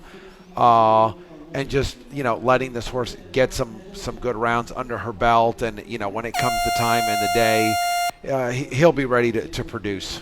You would say he's the anchor for sure for the Mexican team this year, I think. Man who's also been similar to that for the Brazilians, alongside, of course, Super Drag from Rodrigo Pessoa last week. Eduardo Menezes of Brazil, part of the team that won gold at the Pan Am's, owned by the H5 stables. He and Enrique Gonzalez teamed up on that, and winner in the 150 series, sponsored by Captive One already this season. Several good top 3 finishes too. H5 Chiganas, the stallion by Chaco Blue for Eduardo. Reminder, 4 clears so far. Jimmy, what have they got to do really to crack this puzzle here tonight?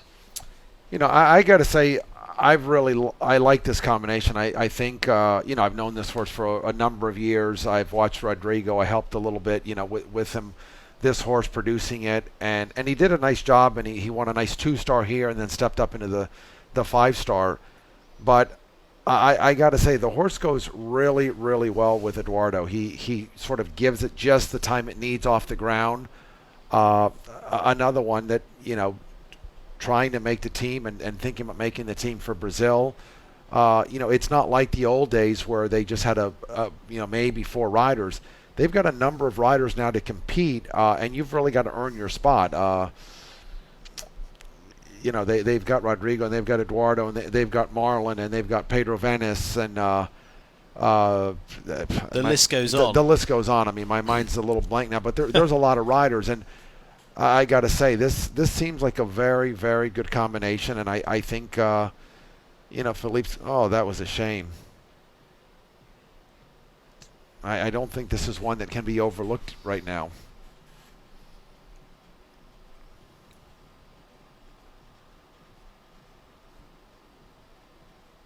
Oh, he does 7. I thought when I walked it there might be a couple 7s, but I'm pretty sure this is the first one we've seen do 7 strides down that line. And I think it was a good decision on his part. He probably would have had that front rail of B or the back rail popping up, getting too close to B. That looked like a super decision. Yeah, I agree. It's like I said, I think he gives the horse a moment. He gives the horse time to leave the ground, and I think by doing 7, he just let the horse take his time. He maybe underrode that oxer and then had the back rail. He might have been riding the line after, that 4, thinking it was going to be a little bit steady and didn't want to come flying in. Well, it does leave them on the forefoot there for Eduardo Menezes and H5 Chiganas. 4 is the number so far of clears in the book at the moment. Abdul Saeed of Egypt and the AS Sport horses Bandit Savoir, the 10-year-old Saint-Français by Classic Bois Margot, jumping their second 5-star now, and had a good win last week as part of Week 8. He's also been part of the teams qualifying for the Olympics for Egypt. You're both sucking in teeth here. Yeah, just translate it. Came around the turn. I thought Abdel gave him a good ride. Gave her a good ride. She came off the ground there and just a little sticky, a little hesitation. Not really what you want to a tall vertical like that, but got away with it.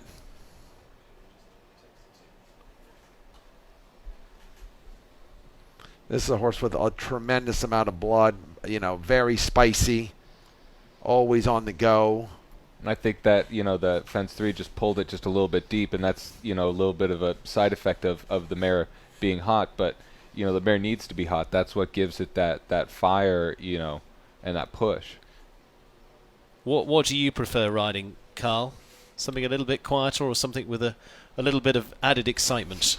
I prefer to be clear, so whatever I need to be clear. I don't know, the hot horses are really fun. The cool horses are a little bit of a different ride. But, each has really fun aspects to them. And that was, he was disappointed after 2 days ago having, the last fence and having one before that. And he was really kicking himself for that. Yeah, here we see a replay. Hesitation there. Again, it was coming head on, so it was hard to see. It almost looked like maybe it was a little bit gappy at that jump, but I got to say the rest jumped a very good round. Abdel gave him a good ride. Actually, I think this is a gelding, if I'm not mistaken. It's hot and spicy and bloody, and everything about it appears to be a chestnut mare, but I'm pretty sure it's a gelding. And like we were saying with Lily, she got close to fence 3 and then kept getting close, where Abdel, he was able to bring it round. That was super. Well, question for Robin Wyman as we come on to Emily Moffat now and Winning Good in just a second, the British rider for the Poland Farms. The question, Jimmy, is what is the length of the water jump? Well, I'm going to jump in on that at 4 metres. And the question also runs, it seems that most are just splashing in there. It's not deep, but it's about that whole line together, isn't it? Not just the width of the water jump. Yeah, and it's the approach. It's very hard for our viewers at home to see, but the approach to that water jump, you're jumping that line and then you're turning, and you're not taking a long run at that water jump. And once you turn that corner, you've only got a few strides to get there exactly right. You've got to make sure the last stride you're pushing. And again, as we've talked many times, the water jump ride's totally different at night under the lights than it does during the day. And it's not like the old days. In the old days, the water jumps were cement and they were deep. And horses know the difference. Now they're very shallow. They've got rubber matting inside for safety. And horses, they do know the difference and tend to get a little plain. Well, Emily Moffat well underway with Winning Good on the 8 at the moment. The 22-year-old that's already been part of British teams here last week and on a winning team in Dublin. Jimmy, thoughts on Emily's round so far? This has been a very, very solid horse. We've talked over the weeks. It could get a little bit hectic. That was a late rail right there. But Emily's become a real solid contender. Again, another one, to look for that British team. But she's had some very nice results. She's got a great group of horses, having worked with Ben Mayer for a number of years now. Here we see the line again to the green oxer.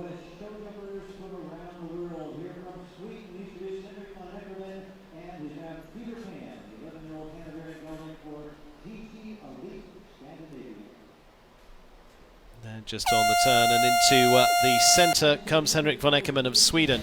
GT Elite Scandinavia's Peter Pan. 11-year-old gelding, Hanoverian, for the man who's up in the world's top 20, who was on the team that won silver at the World Equestrian Games, jumped off against America for that title back in 2018. He's won on the Rolex Grand Slam Series. He's won Grand Prix all around the world on the fantastic Mary Lou as well. Peter Pan, the next generation of horses for them. Carl, is Henrik von Eckermann a man you've had much chance to see or not? Me being over in California, it's kind of hard for me to see him live. Occasionally when I ventured out, I've seen him, but most of it is when I watch live, when I watch the live streams and whatnot. And he's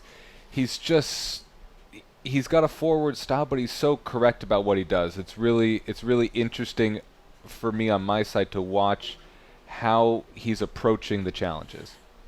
Just a fence down in the triple combination there. Looked like a little look off the floor.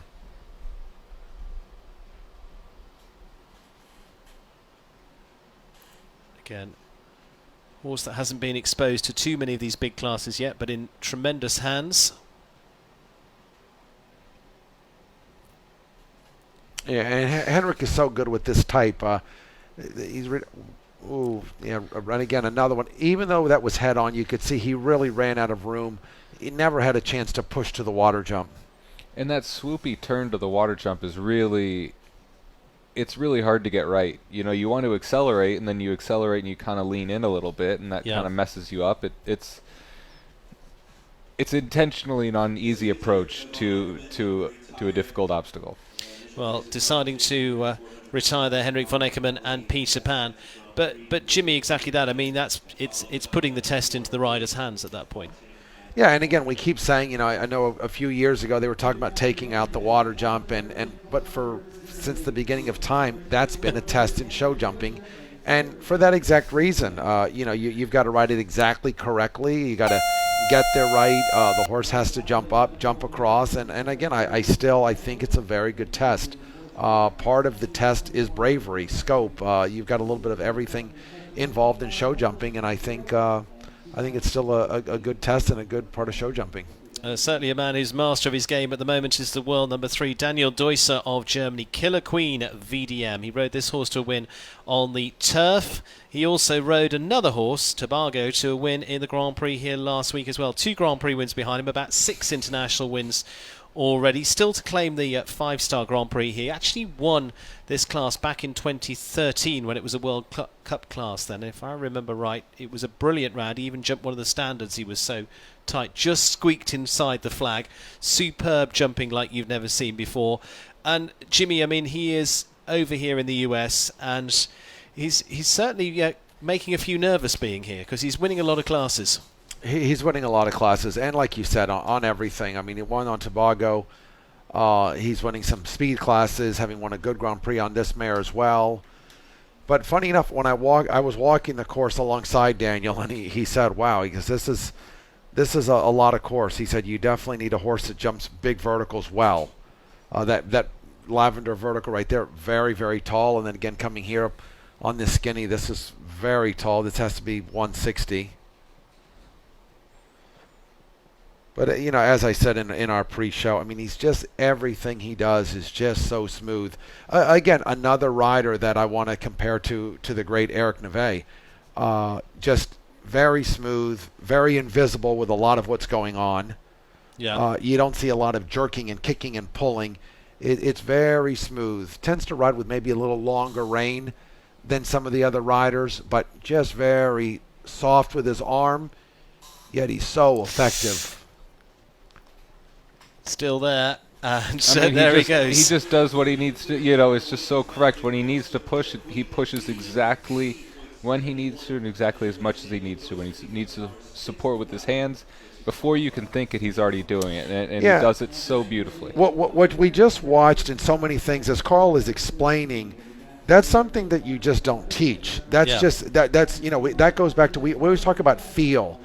That's just something, instincts and feel, and he knows exactly what to do at every exact moment. He knows off the ground exactly how much leg, how much hand, and that's what the great riders they have. They have that instinct. They have that feel. Well, adding to the clears, and he's a big danger once again. Daniel Deusser in there as clear round number 6, Killer Queen. Abdul Said, Rodrigo Pessoa, Brian Canan, Adrian Sternlicht, Keane O'Connor, the clears so far. Brian Mowbray, just 19 years of age. We heard from Laura Crouch, his trainer, now just a few minutes ago, and it's a horse owned by Anne Thompson, Belou de Reventant. Jimmy, I was asking you about this horse a little bit earlier on, and he said what a fantastic horse it is to ride. He's taken it over from Dara Kenny. He said what a great job Dara had done with the horse as well. And just a delight to ride this horse, and great to have an owner like Anne involved. Oh, for a young rider like this to get this opportunity is, nowadays is unheard of. So, yes, it's got to be a real treat. And he's taken on a big responsibility, having taken this horse after Dara Kenny. Dara, for me, one of the best riders in the world. And then having to answer to an owner. But, you got to give credit to Anne for believing in a young rider like this. And this horse is just an unbelievable talent. He's extremely, extremely careful. So you can really, you see him there way up over that ox, and you can really ride him at the jumps. You don't have to protect so much. Oh, he didn't ride that great, but he got across. I didn't count there. How many was that, Carl? It almost looked like 6. It looked like it. I don't know if he just... Foot in the water. Yeah, you could see he didn't ride the water as strong as I would have thought, which is a shame because this horse is jumping a beautiful round. Wow. Yeah, that was a class round. Yep. Just one mistake at the water and the time fault. So, luckily he had the water because I think he would have been kicking himself had he just had the time fault. All the way through, Jimmy. I mean, this horse, though, they're getting more and more exposure together. They jumped well in the Nations Cup previously. Let's have a look at them through here. What do you think of it? Again, the triple is textbook. The nice thing with a horse like this is that you don't really have to protect him. He doesn't want to hit the jump, so you can. Actually, the type of horse I like to ride, you can really ride him at the jumps. He's almost a little bit cold to the leg, but you can really ride him at the jumps, and you don't have to worry about the front rail. Well, Brian Murgray there just going out on the 5 in total. It was a foot in the water there. Bertram Allen has been on unbelievable form here as well. Pacino Amiro, winner of the 5-star Grand Prix here 2 weeks ago. The Irish-bred horse by Pacino, owned by Aidan McCrory. And already putting 2 Grand Prix wins behind him. Also with Castlefield Vegas here in Wellington. And he's won Grand Prix all around the world. And he's still just in his mid-20s. I mean, Carl, to watch Bertram ride, he's a different rider again. It's all very natural with Bertram.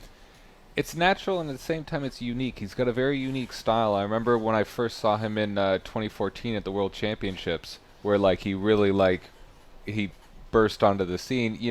He just has a natural feel of things that you just can't really put into words. What he's doing and how he's doing it, but it just works. And this horse is a bit of a unique style and technique, but he's there and he does the job he needs and not more. It's really amazing. Got away with a hard rub at the C element.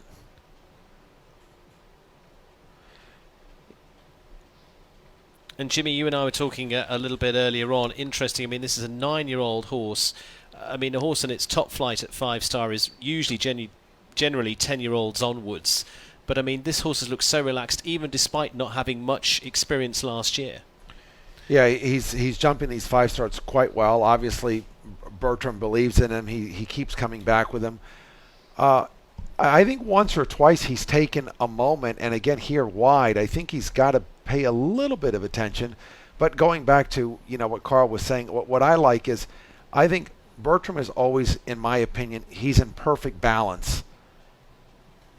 And it's interesting because his body isn't always in what you would call that classical position. Yeah. But it's always in balance. Yeah. And that's what allows him to not get in the horse's way and be able to be there exactly when the horse needs him to be. Yeah, and I think that's why he can really manage that front end so well. It was a rider that was up on the neck or ahead of the horse. I don't think he could control that front end, but this horse, in my opinion, is a horse that you really need to manage the front end, and he does that so well. Well, Bertram Allen, Pacino Amiro produce a clear once again. He's in with a chance of back-to-back 5-star wins, and he won also on the Week 6 Grand Prix there as well. And, he's had a break for a week. He might pick up another one yet. Daniel Blumen is the man who's won this class back in 2019. That was with Ladriano. Returns tonight with the Blue Star Investments and over the top stables of New York's Gemma W. by Guidam, the mare now 10 years of age. Jump round in the 5-star a few weeks ago, Jimmy, for just the 4 faults there. Daniel with a tremendous record, as I mentioned, won here before now, won the Rome Grand Prix with Ladriano, top team rider as well for Israel. But going to be interesting to see how this pairing build on that round from a couple of weeks ago, just the one fence down.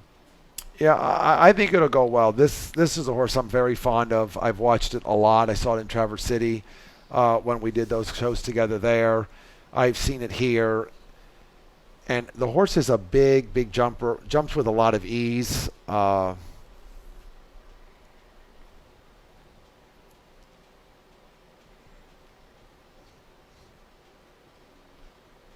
you can see Daniel doesn't have to interfere much. It's almost like he can just, canter up to it, and the horse just says, okay.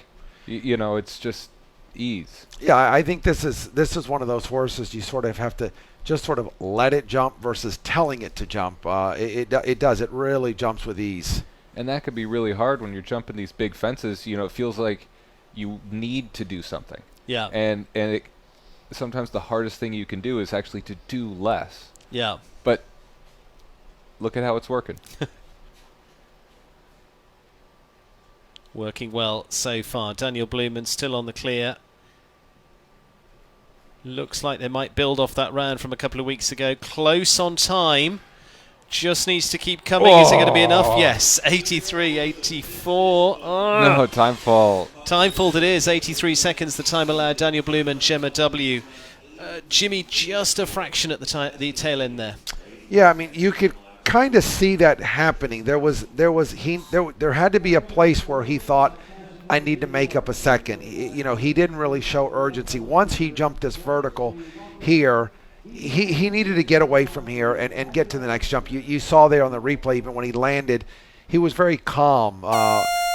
it's hard. It's not like you have a clock in your head, but it tended to be just a little bit slow throughout. He was close. I mean, it wasn't like he was 2 seconds over, but that was a shame. The horse jumped a gorgeous round. US rider Beasy Man, double Olympic gold medalist, winner of this class back in 2008. Beasy with Abigail Wexner's Garant by Stolzenberg, the Hanoverian gelding, now 10 years of age. Fourth here last year in this Grand Prix as well. That was on Dari Lu on that occasion.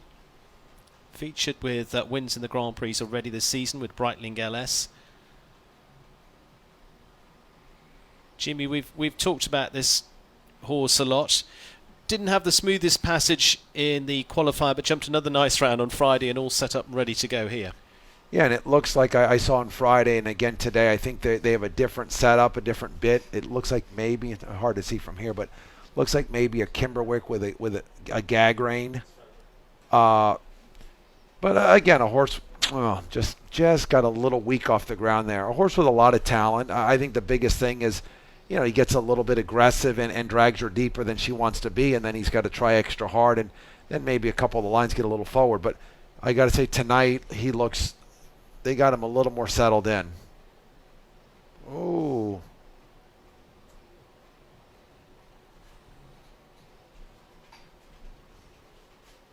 Yeah, tonight jumping a much better round. And the jump he had down, again, not a careless fault. I think he just got a little bit weak and a little soft off the ground.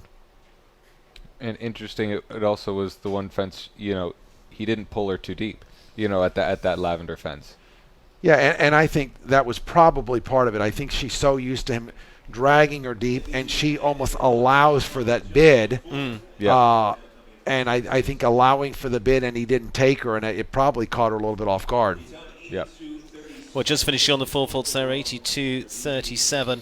Again, Jimmy, when we talked about class riders a little bit earlier on, the way you don't always see what they're doing, she is right up there, isn't she? Oh, Beasy's one of the best there's ever been. And that was a light rub. Yeah, Beasy, not only lady riders, in this sport, we compete equally. So she's one of the best riders we've ever seen, not only here in America, but worldwide. Harry Smolders high up on that list as well, currently in the world's top 20. The Evergate Stables Monaco, the Holsteiner by Cassini. Horse that was second in the World Cup qualifier in Amsterdam previously, and has also been a ride that's for him for a few seasons now. He won in the 5-star back on week 7 in the classes there, and for the European gold medalist, European silver medalist, and past winner of the Global Champions Tour. A chance here is our 34th out of 40. Carl, another rider here that you probably haven't had too much exposure to, but again, that's the great thing about coming to Wellington, and when the world comes to Wellington, gives everyone an opportunity to gauge against different riders and see and almost push yourself. Of course, when you have this many of the world's best riders, it only makes them better. Maybe it makes some worse, but it pushes those best riders to figure out what else can they do, what else can they improve at, and it just makes for the sport to be that much better. And so far he is just skipping around this course. It is beautiful.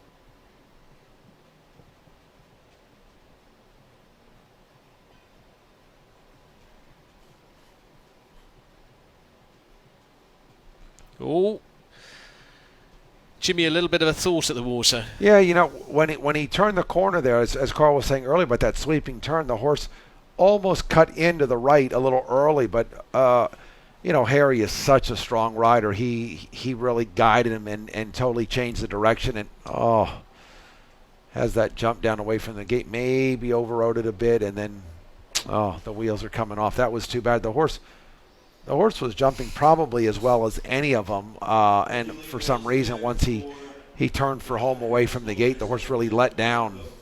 Well, 81 seconds the time, and unfortunately 12 there for Monaco and Harry Smolders. Carl, thoughts from you? I think maybe the water jump kind of came back to bite him a little bit towards that last line. I think it didn't make the third to last Oxer any easier, but it just, he was able to save it, the two fences after the water, and I think it just complicated an already difficult rollback to fence 12. Mario Delorier of Canada, and the lovely ride of the Wishing Well Farms Bardolina 2 by Clarimo. Third in the Grand Prix on week 7.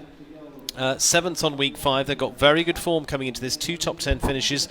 They won at the Hampton Classic before now, and also top 3 in the Grand Prix back here in December. Horse by Clarimo.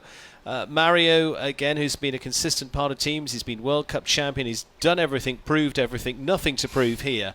But, Jimmy, this is a very, very consistent combination. Going to be really interesting to see how this pair go tonight. Yeah, and you talk about nothing to prove, but, you know, Canada has 1 spot for the Olympic Games. And, you know, you've got a couple, maybe a few riders trying to get that spot. So I think Mario is trying to prove something and sort of, you know, shove that home a bit, because, as you say, he is showing a lot of consistency, and he wants to keep getting in the ring and keep showing that, you know what, this horse is consistent. It belongs. It's jumped the games, jumped the World Equestrian Games in Tryon. And I think he wants to, you know, keep sending a message. And hey, when you're going this well together, you just want to get in the ring. Yeah. You know. Just keep going. Oh, yeah.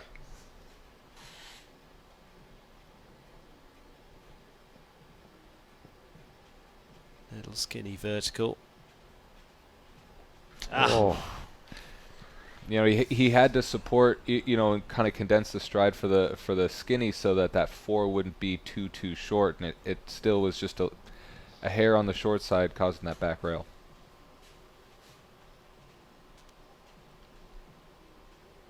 Just on the 4 faults then for Mario Delorier.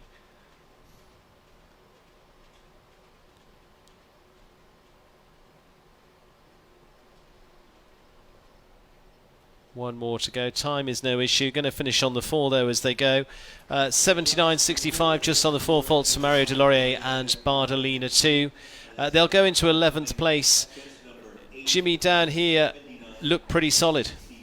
Yeah, again, the mare jumped a very, very consistent round, jumped very well. You know, if we've discussed, she's got a little bit of right drift. Mario ignores it. He knows it well. The mare has a tremendous amount of scope. And as Carl said, you know, maybe there he could have ridden across a little bit more, you know, hard to see. And just, you know, you see Mario kick her away from that jump. Maybe she held off a bit. US rider Jessica Springsteen now, the Stonehill Farms Don Juan, the stallion by Mameko de Muse. And again, just one time fault and a clear to seal the victory for the USA last week in the Nations Cup there. They've also been in the top 3 in the Grand Prix back here in December in the 4-star Grand Prix there. Jimmy, this pair last week looked really impressive, and again, time fault in round 1, moved it up in round 2, but really looks like a good team horse. This is a real jumper. Yeah, it sure does. And, you know, while this, you know, last week was not a championship, it still was a Nations Cup. There was a lot of pressure, again, trying to be in that group of 10. And Jessie came in with a lot of pressure, needing to, you know, jump that clear at the end, and she did. So, you know, she's already ridden on many, many teams over the years. Every horse that she rides seems to jump for her. This looks like a championship caliber horse. He jumps with a tremendous amount of scope. He jumps with a lot of ease. And Jessie just doesn't really interfere.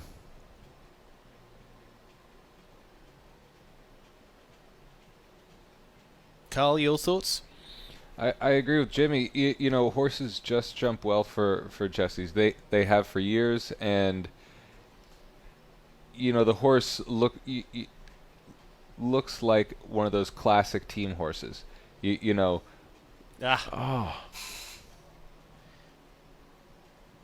Drops in at the water, so that's going to be 4.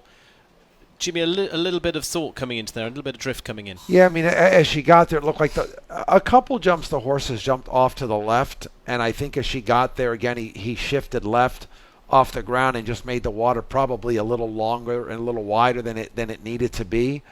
But again, from our angle, the water jump is so hard to see. But that horse, again, jumped a class round. I mean, he played with the course. Yep, and it looked like it was the only horse so far that actually hasn't fallen in to the water jump. Yeah, it actually looked like it went left, bowed out extra to the water jump, which, you know, it's hard from our angle, but probably gave her extra gap, you know, making it wider for her to have to cover. Yeah, and almost, the way he drifted left, almost jumped the water jump right to left, so it was extra wide.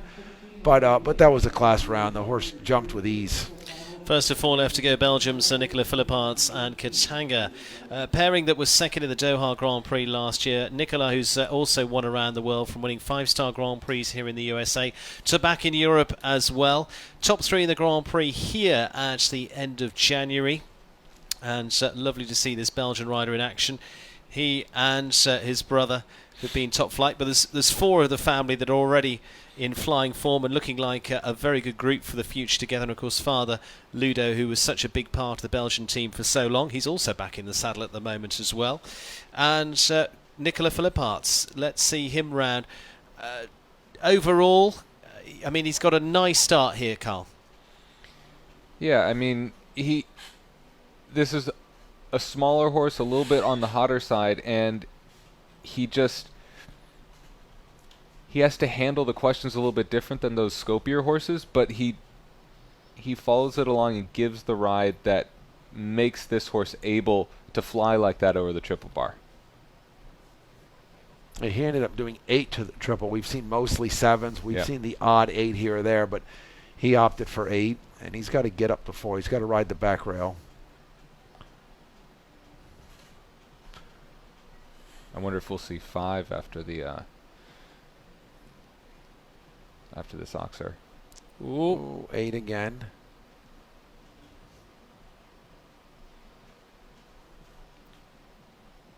Yeah, funny enough, he did 8 to the Oxer, but then stuck with the 4. Yeah, he's got to give it some. It's getting a little. The control is getting a little bit. A little upside down.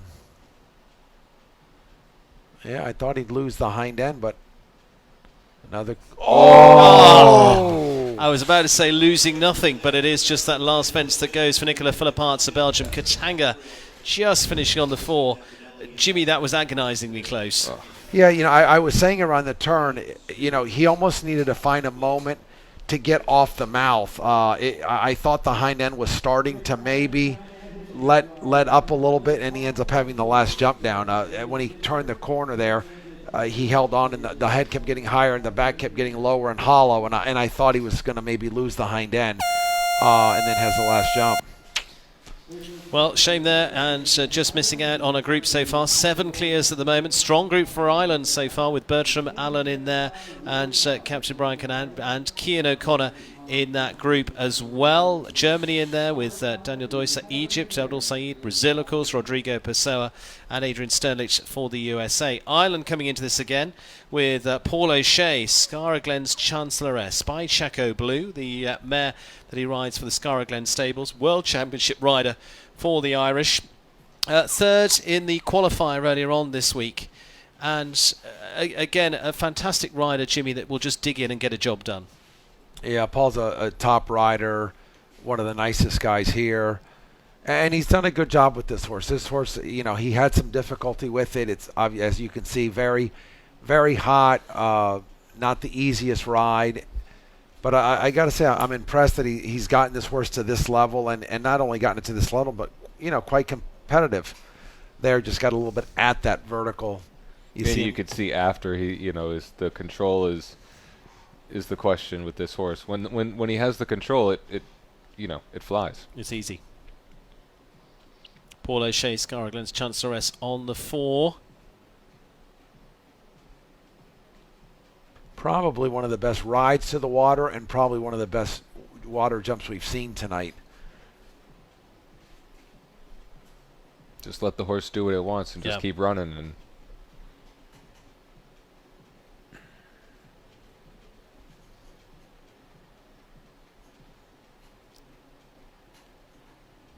final fence on the 4. We'll drop that as well. So it's going to be a total of 8 there, 80.78. 8 for Paul O'Shea and Skara Glen's Chancelloress for the Irishman. Jimmy, thoughts? Just a little run there. Yeah, I mean, I think that was unfortunately the one place she got very aggressive and at that vertical. Here we see the water jump, as I said. He rode it spot on. She jumped way out across. And I think maybe the last jump, I think maybe he rode hard at it and got there a little deep and didn't get to the back rail. It seems like a couple of the riders have almost been off the last jump, but coming forward a little stronger, and then they can get to the back rail a little easier. So winner of the 5-star Grand Prix here, back on week 5, Shane Sweetnam, Seabrook LLC's on his own, Carlin van Vennehoff. Different ride, he rode Alejandro to win here a few weeks ago, and now on the 11-year-old mare by Fantomaster Moose. First of 2 left to go, Ireland and Switzerland left to come in this lineup. Shane Sweetnam then to see if he can follow on. Of course, as I say, the Irish have been dominating those 5-star Grand Prix so far. They're in there again with Bertram Allen. Shane Sweetnam looking to get in there too. Carl, it looks as though they've been starting to find a little bit of the key to that third fence. Yeah, I think, you're also seeing some more of the super experienced riders coming in and just not taking that third fence for granted. When you see a fence coming down a whole bunch of times, the riders in the warm-up ring, they take notice of it.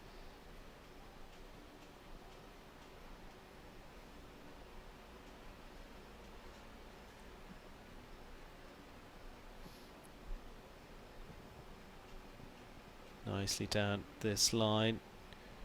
Jimmy, he just looks always so calm when he's doing this. Yeah, I got to say, he does really look at ease tonight. He's very, very fond of this mare.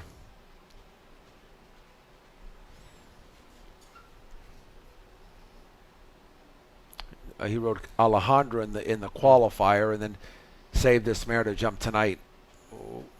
Get off her head for a second. Got away with a rub there. Keep the luck to the last, and it will stay with them because the Irishman through on 79.72 as the time. Clear for Shane Sweetnam, Carlin van Vennehoff. Carl, as you just said, a beautiful round to watch. It was a beautiful round. Also, most of the time when you see horses going around in Hackamores, the ride never is very smooth because it's a hard bit to ride in. But he rode that Hackamore and that mare. It's just, as he's been doing the past few weeks, it's just so smooth and it looks, it looks at ease. It doesn't look like he's trying to, shove something together with the Hackamore. It just looks like, any regular snaffle. Walk in the park. Yeah. Walk in the park. And again, Jimmy, that is talent. Yeah, he knows the mare quite well. She has a little bit of her own way of jumping, wants to get a little bit upside down, a little hollow. But as Carl said, he's not trying to cram her together and make her accept the Hackamore and go round. She's got her comfort zone. She's going to go the way she goes, and he's just allowing that. Leonche and the ride for Martin Fuchs, the world number 2, the Swiss rider, with a horse owned by Adolphe Jouy, a man who holds the title as European champion, winning that back in 2019. Second in the 5-star here a few weeks ago. Winner in Geneva, winner in Lyon, World Championship silver medalist. And on the Dutch bred horse by Baltic VDL here, another 9-year-old to feature here tonight, Jimmy. Clooney, I think, is coming up maybe for the Rolex Grand Prix in a couple of weeks' time. But again, he's starting to move up the rest of his firepower, isn't he? Yeah, luckily he came here with a great group of horses, and I think Clooney has jumped some great rounds, and I think the plan was to go to the World Cup finals with him. But as you know, they've now canceled the World Cup final, so I'm sure we're going to see him in a couple weeks in that big class. And as you said, the world seems to be coming here, and right now there's some big show jumping here right in the U.S. Still on the clear at the moment. Carl, again, I guess you've been following Martin more by streaming than by in live sight. Yes, of course, and I got to know him a couple years ago, and he's just such a what. That was all rider. That was amazing. Again, that's something you don't teach. He turned the corner, the horse got green, as you said. This is a 9-year-old, and that was just all rider. He turned the corner, he dug in, and he threw him over the water jump. He was not taking no for an answer. And it looked like he knew it, landing from that oxer, because he immediately accelerated, gave a bit of a wider turn, and just nailed it. This was just beautiful. Yeah, that was you got to give it to him. Yeah. Just makes the time allowed, but the horse with just a tremendous amount of ability. Being a 9-year-old, probably had more scope than any horse we've seen jump tonight. Yeah. Other than the water jump, it looked just like he was doing the children's jumpers. There you go, Carl. Look at that of what he achieved there. And then he just looks so calm again.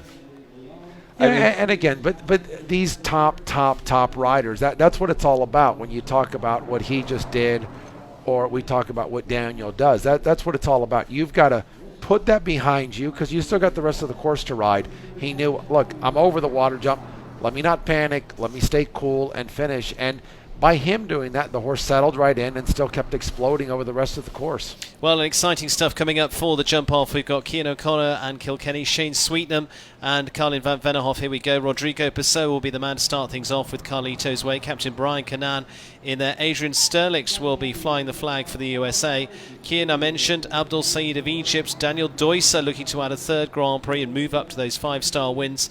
Bertram Allen with Pacino Emiro. And two others to come into the mix there. And we're going to see Shane Sweetnam and Martin Fuchs as well. It's been 2 Irish wins so far in the 5 stars, and they're coming out strong here once again. We mentioned in there, I think we've got 4 of them in the jump off, and Kate's getting a little of the take from down behind the scenes.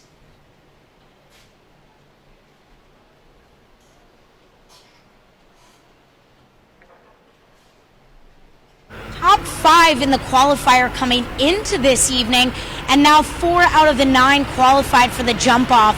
What impresses you most about this group that's just continually showing they can jump well at the 5-star level? Well, they really stick to a system. You give them a plan, they do the plan. As I say, Alan Wade built that course and he measured out everything, and our guys, they all had a plan going in and they all did their best to stick to it, and for nearly all of them it has worked out tonight. And this is a big year. You're here on the ground observing with, of course, lots of excitement to watch them winning here, but your eyes are also on Tokyo and you're trying to pick a team. How do you assess that and try to manage expectations week to week? Well, I suppose I spent the back end of the year in Spain and Portugal, and then I assessed that the best part of the jumping was probably going to be here with the way things were in Europe, and that's the way it has turned out. And I encourage as many of our riders as is possible to be here tonight, to be here for the whole season, and they are, and I think it's working out very well for them so far. I think so. That's a humble way of putting it. Now, you had the chance to walk the track, you watched the first round. What are your expectations of this Alan Wade track and this group for the jump off? Yeah, he has some temptation put in there in the second round. Somebody will be tempted to do 6 in the first line. I think it won't be the best decision, because I think you'll lose it on the rollback to the next, because you have to do 6 to the double and you get across the top, you get across the middle as fast as you can. I'd be interested to know if he moves the water tray, because if he moves the water tray, there's a possibility of 8 strides home, but if he doesn't, you have to be very, very careful to jump the orange fence, and it'll be 9 home for everybody. But it's going to be a very good jump off. You have the likes of Daniel Deusser, who is just amazing at doing rollbacks, and there are a couple of rollbacks on this. Obviously we're in here with a very strong hand of 4. Our guys are in form, and I'd wish them well, and I expect a good result. All right, well, thank you so much for your insights. Best of luck to the Irish and the other 5 riders taking part in the group of 9 coming back for the jump off. Stephen? Thank you very much, Kate. Yeah, an exciting lineup coming up, and as I say, Adrian Sterlich going to be in there for the USA with Crystalline. Certainly not done yet. Going to be an exciting one coming up, and our team out there on the ground just getting things ready. We're back in a few moments' time, and we'll take a little commercial break. I'm Danielle Toronto, and we are customers of Marshall and Sterling. They have been amazing for us, for our business. They take care of our farm, our horses, our cars. It's basically one-stop shopping for us. I'm Jimmy Toronto. Unfortunately, we've actually had to really use Marshall and Sterling for horse death, and I have to say that Marshall and Sterling has been an amazing company. They have taken care of things. It's been worry-free. The person we deal with, Missy, she takes it all upon herself. Once we go to her with the claim, she does it all for us. And I have to say, since we've been with Marshall and Sterling, I just can't think of going anywhere else. I put all my trust, all my faith in them.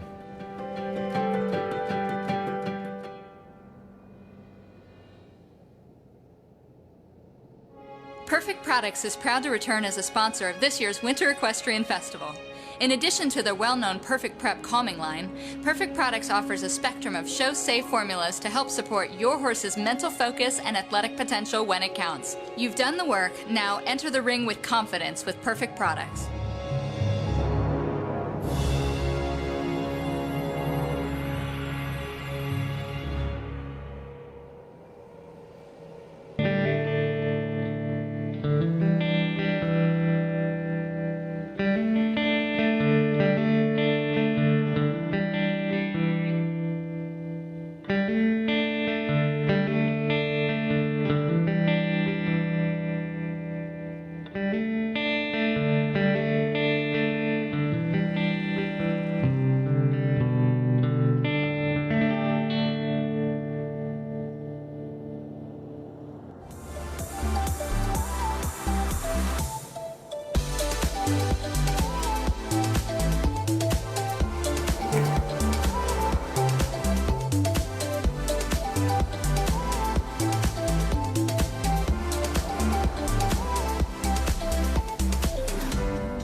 In competition, there is always a line.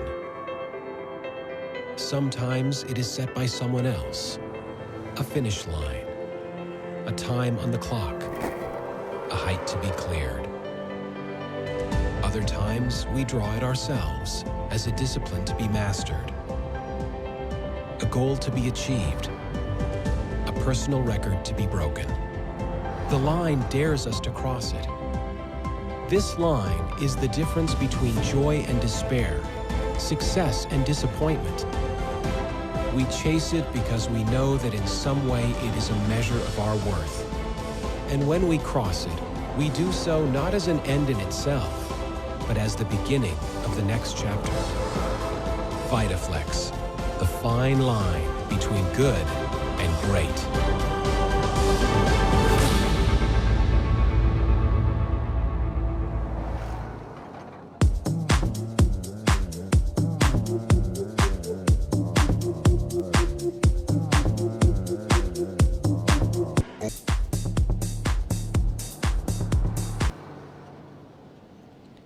Well, getting ready for the climax of the class here tonight, sponsored by Fidelity Investments, and here's what the winner takes away. $132,330.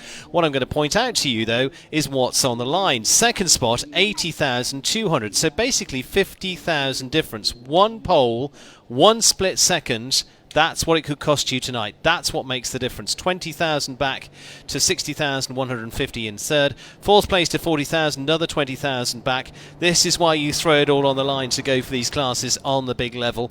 Fifth, $24,060 there. They're very exact figures all the way through. And right the way down to 12th place there, just over $4,000 in the prize fund. But what you want to be, you can look at the difference there, the massive difference between first and 12th, and that's what a pole could cost you here tonight. And that's where the pressure goes on. Here's what's coming up over the next few weeks. Let's remind you of those. The Nations Cup for dressage next week. Freestyle on the 19th. The Young Riders final, 21st. $50,000 MSU 25 final. Next week's Grand Prix as well. The Week 10 Grand Prix, $137,000 in there. Sponsored by Horseware Ireland on the 21st as well. Busy day there. Equitation Championship on the 26th of March. The day before the Rolex Grand Prix. And that's going to be on the field this year. Going to be really interesting for that on the 27th of March. Looking forward to what's coming up over the next few weeks there. We're prepping up and ready to go towards that big 5-star Grand Prix. And of course, that's not going to be the end of season. We'll have a 4-star the week after. We take a break for a week, breathe, and there's a couple of 3-stars then as well. So still plenty to come on a packed schedule here at the Winter Equestrian Festival as well. Those are the upcoming events, and what's upcoming is our jump off. So we're going to take a look at the jump off track for what's been set tonight by Alan Wade. Here you are. Fidelity Investments bring us the jump off of the big 5-star class here tonight. Let's take a look and see who our winner might be. What is the strategy to win tonight's Fidelity Investments Grand Prix? Alan Wade laying out his jump-off track, starting with a new fence at fence 16, starting over the WEF rails this time, and that really gives them a chance to get going. 130 in spread, 150 in height as they come down, and just then come on a tight curve back to 11. This turn back here is going to be crucial. From the Wellington Realty vertical back to the Fidelity Oxa then. And again, just tightened up here as it gives them room to get down to 13 A and B. Just one stride in there. It's going to take accuracy into that double. Then maybe just cutting inside here, inside the gazebo, if they're going to stand a chance of winning this. Back to fence 2 this time, the captive 1 fence. Then the final run. Remember, it was 7 strides and 2. So we're looking at approximately 9 strides if they're opening up down here. We will see what they do. From fence 3, the vertical at 1.60 m over the water there to the middle part of what was the triple combination at 4B to finish off. It looks a speedy, fast, turning jump off to decide tonight's Fidelity Investments Grand Prix. Good luck. Well, good luck to them all here tonight. 9 of them going in the jump off. Jimmy Serrano and Carl Cook alongside me. Carl, let's come to you first. If you were sitting on Caillou tonight, you were in this mix here on one of your top horses, what would be your thoughts? How would you attack this? Well, for me with that horse, he's got a huge stride, and this course quite suits him because there's basically only like 2 tight-ish turns. There's one tight one, and then there's one big swooper. And so for me, it's pick the biggest canter I can and don't touch the reins. Those are the details there you can see of the course. Let's have a look at the lineup. Rodrigo Pessoa, Captain Brian Canan, Adrian Sternlich, Cian O'Connor, Abdul Saeed, Daniel Deusser, Bertram Allen, and then for Ireland we've got Shane Sweetnam, and for Switzerland Martin Fuchs. Jimmy, where's the millions going tonight? You get paid a lot for commercials, I know that. I got to go with loyalty. I got to stick with Rodrigo. That's why I want to win the class. He's got experience. The bad thing for him, he's coming out of the number 1 spot, so that's always quite difficult. But, if not Rodrigo, you got to look at Bertram. Again, going late in the order. He did get away with a rub in the first round, which... after that, the horse didn't want to touch a jump, and he was so fast the last time. I'm hoping for Rodrigo, and if not, I think I'm going to be looking for Bertram to be there. And what are you thinking about the jump-off course here? That first line. I mean, we walked it in 7. On a big stride, there is a possible 6. I think, the big strided horses can do it. But again, I mean, he's throwing that number 3 jump at you again right out of that short turn, and that's tough. It was hard to jump it one time. Now you got to jump it a second time. Well, all the ways that you can follow us here on social media as well. Hashtag AWEF2021, Facebook, and again over the next few weeks we'll be letting you fire questions at us. Winter Equestrian Festival there on Instagram and on Twitter as well, and it's where you can get all the news as well as how everything is progressing. Let's see how they progress here. 9 going into the jump off. It is going to be Rodrigo Pessoa to start us off for the Artemis Equestrian Farms, Carlito's Way. Good luck to them, and good luck to the team behind them as well. And as I said, brilliant performance last week in the Nations Cup.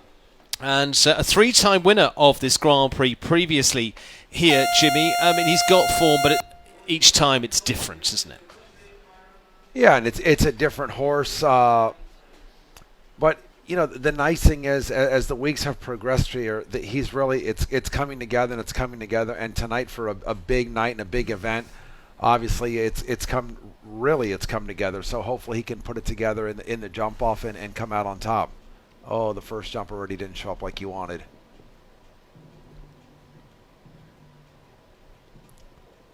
The 6 is there for sure. Yeah, he was thinking 6. I mean, we talked between rounds, and he was thinking if he liked his first jump, he was going to do 6. But he just didn't have the gallop set up. I wonder if I could do 5 down to that double on Caillou. Whoa, whoa, whoa. Still on the clear at the moment, Rodrigo Pessoa, Carlito's Way. Now this is the key. Whoa, whoa, whoa, whoa. 1 to go. Middle part of what was the combination there is the final fence. Home in 41-45, Rodrigo Pessoa, Carlito's Way. Nice, but is it enough? No, I mean, that was a great round. Coming in first, I don't think he did enough. I don't think he put enough pressure on. He rode a beautiful round. I don't think he really had enough canter established going to fence number 1. And the last line, I think there's probably one less. I believe he did 9 to the last jump. Yeah. I think there's an 8 down that last line. Well, Captain Brian Cannan of Ireland, first to the Irish charge here. Mr. and Mrs. Bob Stillers and his own Armic. And as I say, they've been up there in the Grand Prix before now here in Wellington. Takes another little ride past here, Carl, that fence at 3. It's a tough fence. It's on a big swooping turn. You also have the perimeter of the arena there, and horses can cut down if you take too much angle on that fence 3. It's when you're going at the speeds that these guys want to go at. That's a tough turn to fence 3. Yeah, when you're jumping that jump, they're looking right into the VIP and all those people. So also another thing to really distract them.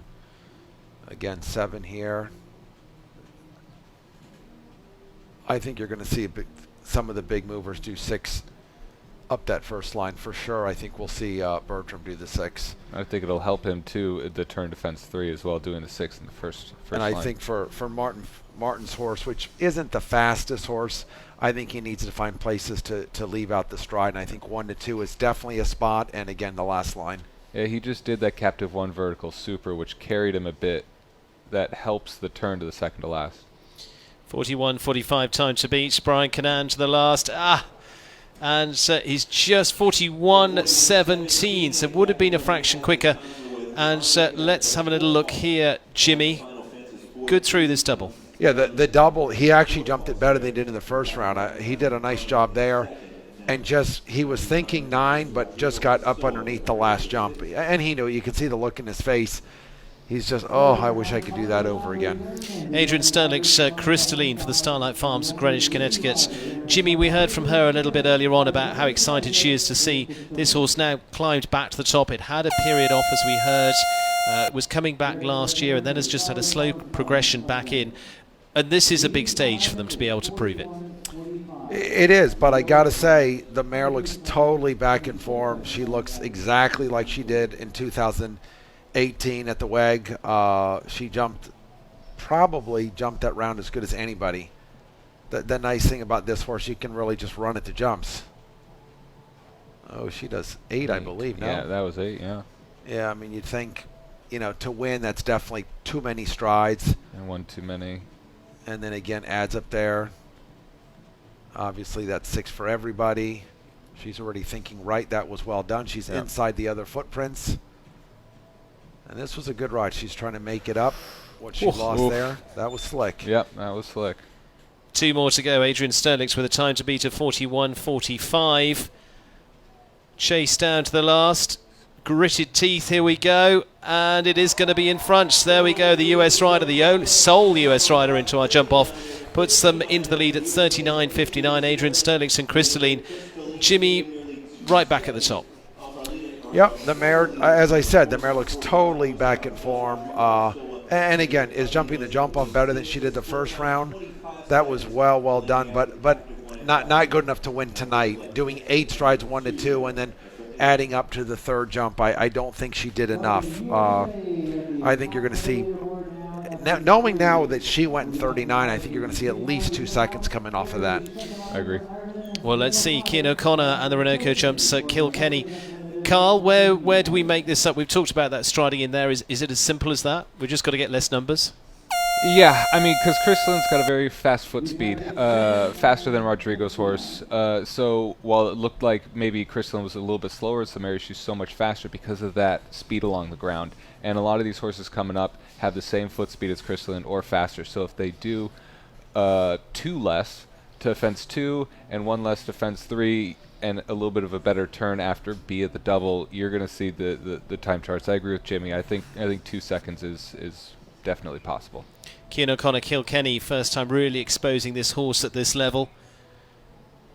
Nicely tight through the first couple, Jimmy, but again, a horse that hasn't had too much exposure yet, but in absolutely the right hands. Yeah, I mean, the nice thing is it is so careful. Ooh, has a little rub there. But I don't think he's going to run it off its feet tonight. No. He's going enough.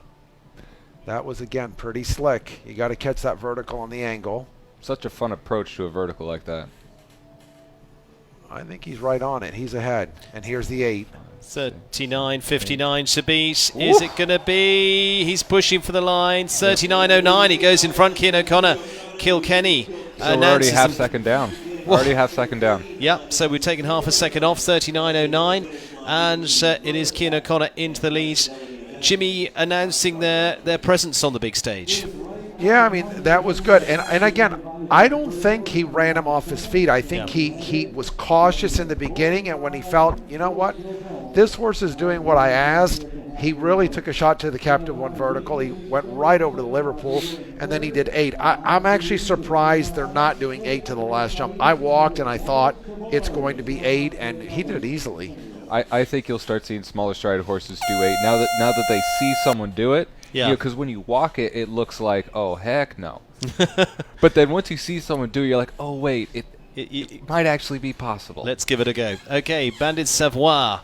Classic Bois Margot, the sire of this combination for Abdul Saeed.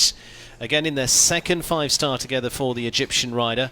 But again, in very capable hands. A man who's really, Jimmy's got a chance to really fire the engines here on this hot combination.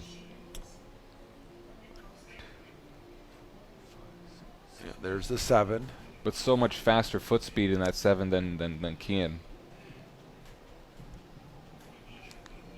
Whoa, whoa, whoa, whoa, whoa, whoa. Turn right, turn. Okay. Yep. Inside everybody's Yep. foot, Yep. everyone's footprints there. If we had a split time, I'd say it's at least a half second so far. Go, go. Whoa, whoa, hold him up, hold him up. Now go. Final fence. Oh, he did 9. 5, 6, 7. But fast. Elbows going is going to be enough to get there. 38.70. Up goes the fist pump. Abdul Saeed, Bandit Savoir will now take over the lead. Wow, beautiful. Yeah, like Carl said, that horse, everything's going so fast. The foot speed is just unbelievable. And even here, though, he did 9. It was such a fast 9. He pulled. He kind of went a little bit in the beginning, then pulled, and then we were all like, "Oh, gee!" I think he wasn't sure. I think he jumped it. He went for 8. He pulled for 9. Then he had to go for 9. I think he was a little unsure. But you know, again, we talked about maybe taking a couple seconds off that original time. Now we're a full second. Who do we have? I believe we've. Well, Daniel Doyser, Birchmel, and Shane Sweetnam and Martin Fuchs. I mean, what else do you want? Yeah, exactly. Some country riders. Well, leading the way, but for how long? Abdul Saeed, 38.70. Killer Queen. Will they land the killer blow here? It is the man who's won 2 Grand Prix already. Daniel Doyser of Germany, the world number 3. Won the 4-star Grand Prix on the turf with this one. And if you watch that jump off there, he was so slick in that, just serpentining around the course brilliantly. Owned by the Stefex stables. Jimmy, if he's true to form, there could be a bit more time coming off here. Yeah, for sure. You know, if he planned it, he could do 6 with this mare. Yeah, see, that was a slow 7. But he knows his mare. I'm nobody to question Daniel Doyser. He just did 9 strides. That was fast. Where people, I think the shortest so far has been 10 or 11. Beautiful. All right, go, go.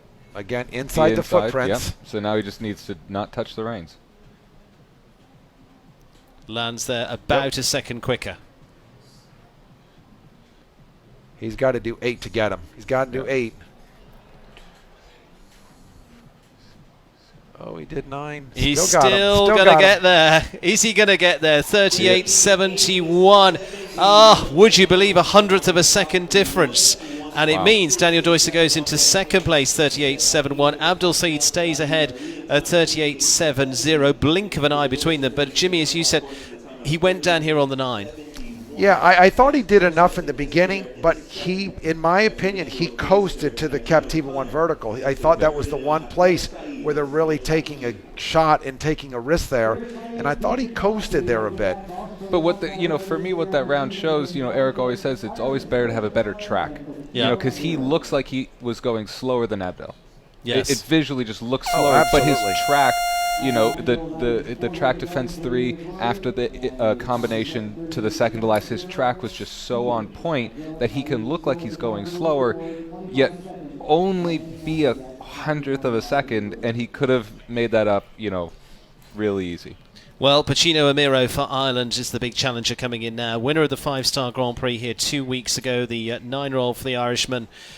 It's going to be go for this, isn't it, Jimmy? Yeah, it's all out.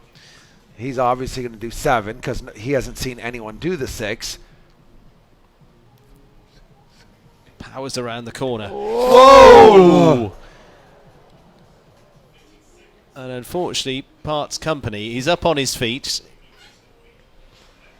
Yeah, and that's what it's all about. I mean, that's show jumping. You've had so many go ahead of you. You're fast and you take a gamble, and it doesn't matter what level of the sport you're doing this at. That's going to happen. I mean, that's part of the sport. Luckily, Bertram's up, the horse is up, everybody's okay, and he took a risk, and it just didn't pay off tonight. But he's come here to Wellington this year, and he's been deadly. He's won so many classes, and tonight just wasn't his night. It's such a hard turn because you got to pick your distance basically before you even see the front. Yeah, you definitely cannot wait till you turn to look for that. You've got to be looking. When you see it, boom, cut in on it. Yep. And you have almost no time to react, and sometimes you have no time. It was tough. Egypt still leading the way. Abdul Saeed, Bandit Savoie, 38.70. It leaves us 2 left to come. 1 for Ireland, 1 for Switzerland. 2 fantastic riders to go head-to-head here. Shane Sweetnam and Martin Fuchs. Shane, winner of that Grand Prix a few weeks ago. Different ride this time. Carlin van Vennehoff for Shane. Where's he going to win it, Jimmy? And what's he going to do with Martin Fuchs behind him?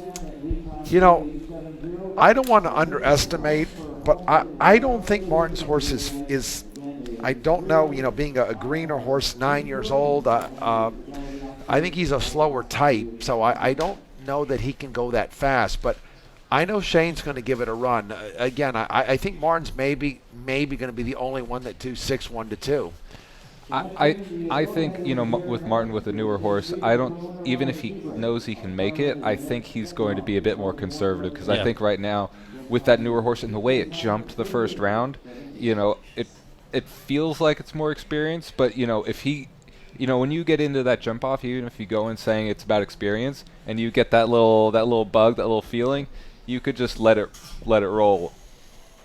Yeah, I don't see Martin going all out with that horse. I think he knows he's got a big-time horse for the future, the way he jumped the first round, and he's looking for a smooth, quick double clear. But I think Shane doesn't ride for second. I think Shane's gonna take a rip here. Great opportunity for Shane Sweetnam to win a second Grand Prix this year. Team just putting a few finishing touches. Amazing arena crew here in Wellington. Have worked huge hours. A huge thank you to them right the way through, and all the team here that have put on these fantastic shows. 2 to go then. Shane Sweetnam, can he do it for a second time this season? Carlin van Vennehoff. Here we go. Cruising speed straight out, Jimmy. Yeah, now he's got to look. Eyes, look. Once you see it, turn in. 11 strides. Yeah, he's got to make something up somewhere. He's wide there. Yeah, wide and slow on the acceleration out of the turn. Time-wise, he's about a second back. Yeah, not too far off, but... And had to set up a lot at that captive one, couldn't get it flowing. Wide here. Final fence, 38.70 to beat. He's still not going to be a million miles away. In for a good spot here if he can. It is going to be over the line at 39.83 for Shane Sweetnam. Carlin van Vennehoff will go into 5th place. Carla, look down this line. I think he wanted... I have to say Shane wanted more out of that round. And I know the feeling, when you feel like everything's going to roll and you need it to roll and it just starts to not roll, it's really hard to get out of that ride, to get out of the pulling.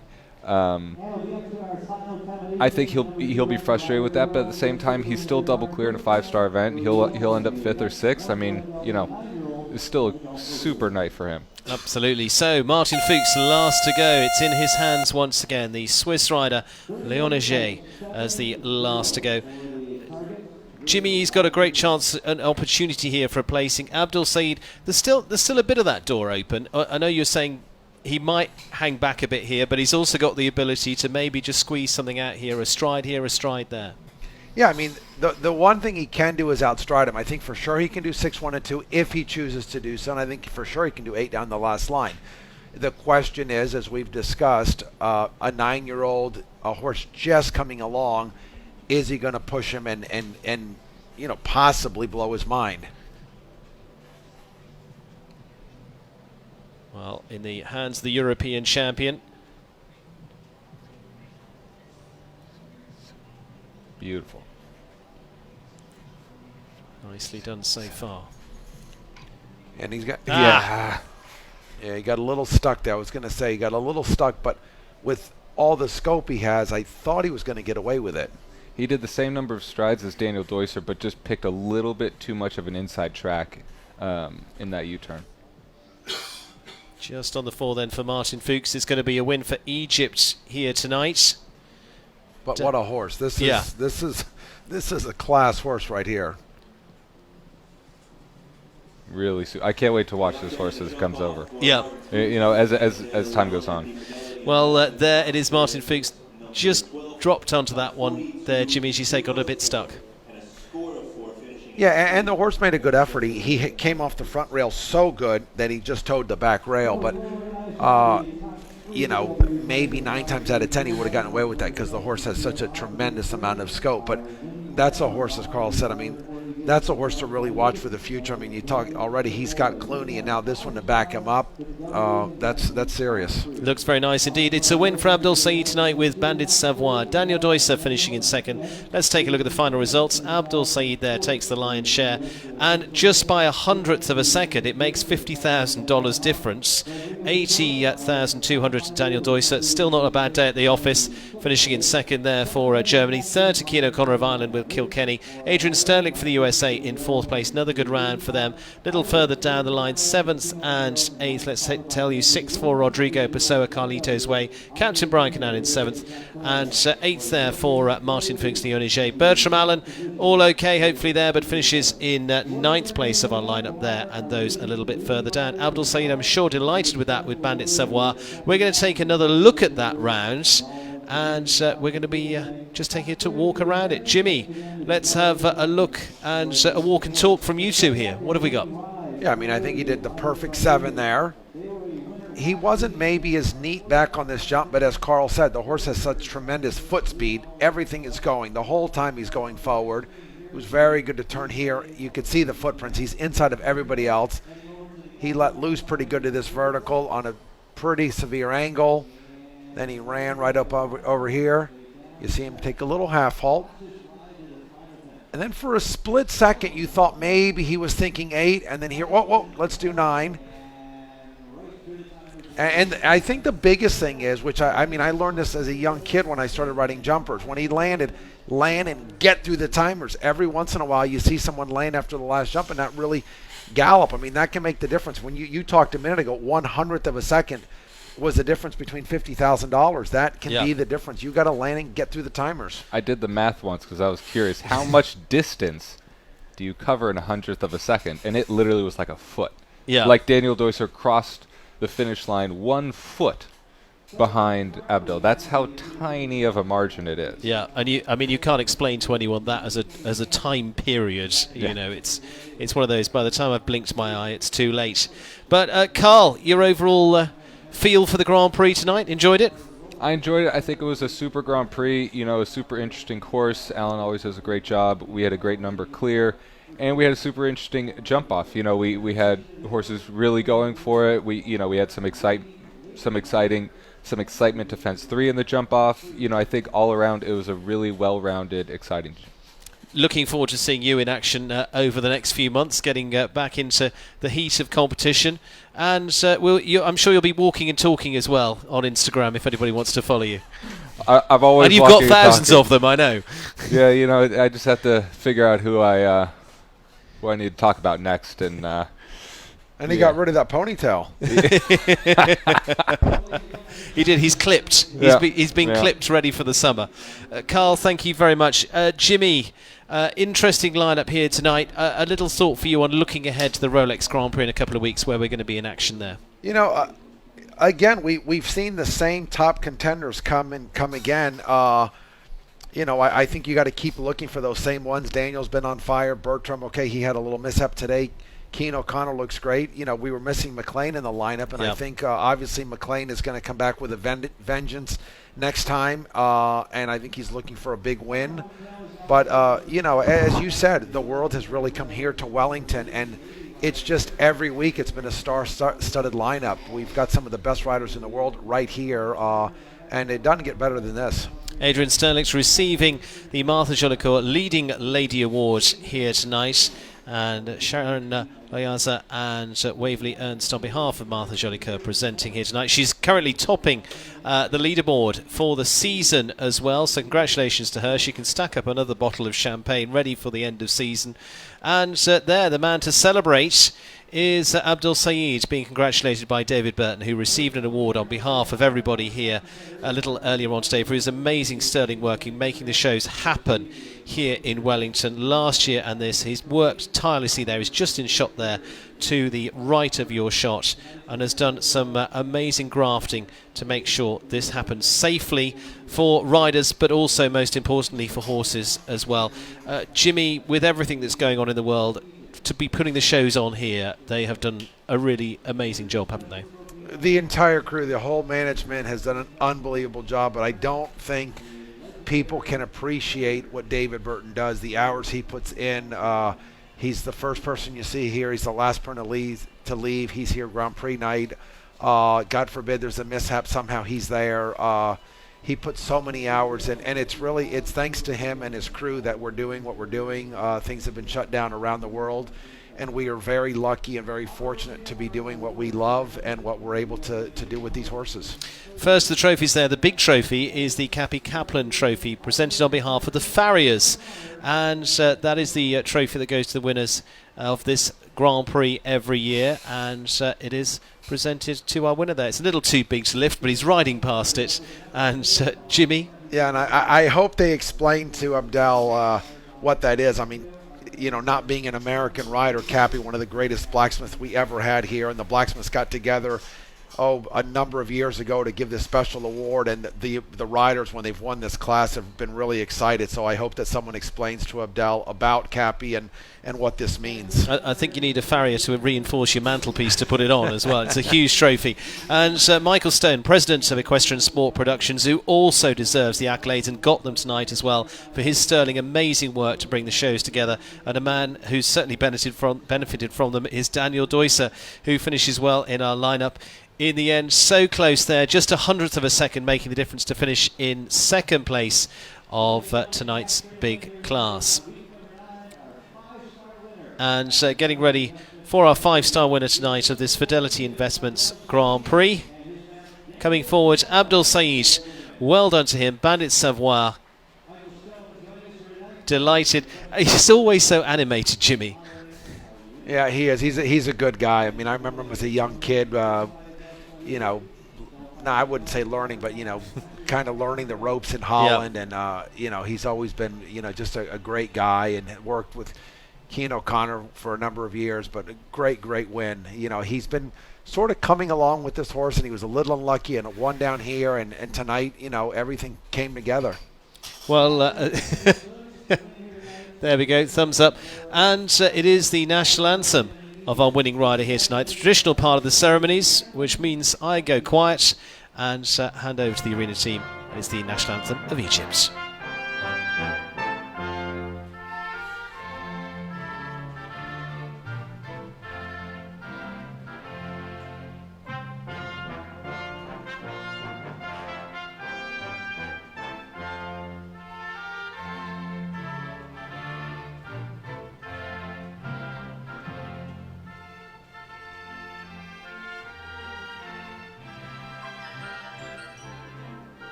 Congratulations again to our winning rider well, here congratulations tonight for Egypt. to Abdul Saeed, Peter Doubleday leading the commentary team in the arena. Jimmy, that's a very good one to get behind them, gets them a good dose of confidence going into the next few weeks. Yeah, I think that he'll kind of lay off this horse and give it a little time. It has jumped a couple big classes, and for sure, I think he'll be looking forward to the 500,000 in a few weeks. Carl, entertaining stuff. It was a super interesting class, and I'm so happy to see Abdel win. You know, on my side, it could get a little boring seeing the same people win all the time, and me coming up, I want to see that that glass ceiling can be broken. But it was a super ride. Well, Carl, thank you very much for joining us tonight. Jimmy, thank you very much. As I say, you'll be with me for the Rolex Grand Prix. We're going to have a special guest alongside us for that as well. We'll reveal all a little closer to the time. But a very special night for Abdul Saeed tonight. Congratulations to him. Bandit Savoie goes off with the haul here tonight and steals away the win. Congratulations to them. They win the Fidelity Investments 5-star Grand Prix. A big thank you and well done from all of us and from all of the team here. A big thank you for joining us and well done to them as we complete another night here in Wellington. We look forward to seeing you in the next few days, of course, building up next week. Busy week, as you saw a little bit earlier on. And then after that, week 11, it is into the Rolex Grand Prix. We'll see you then.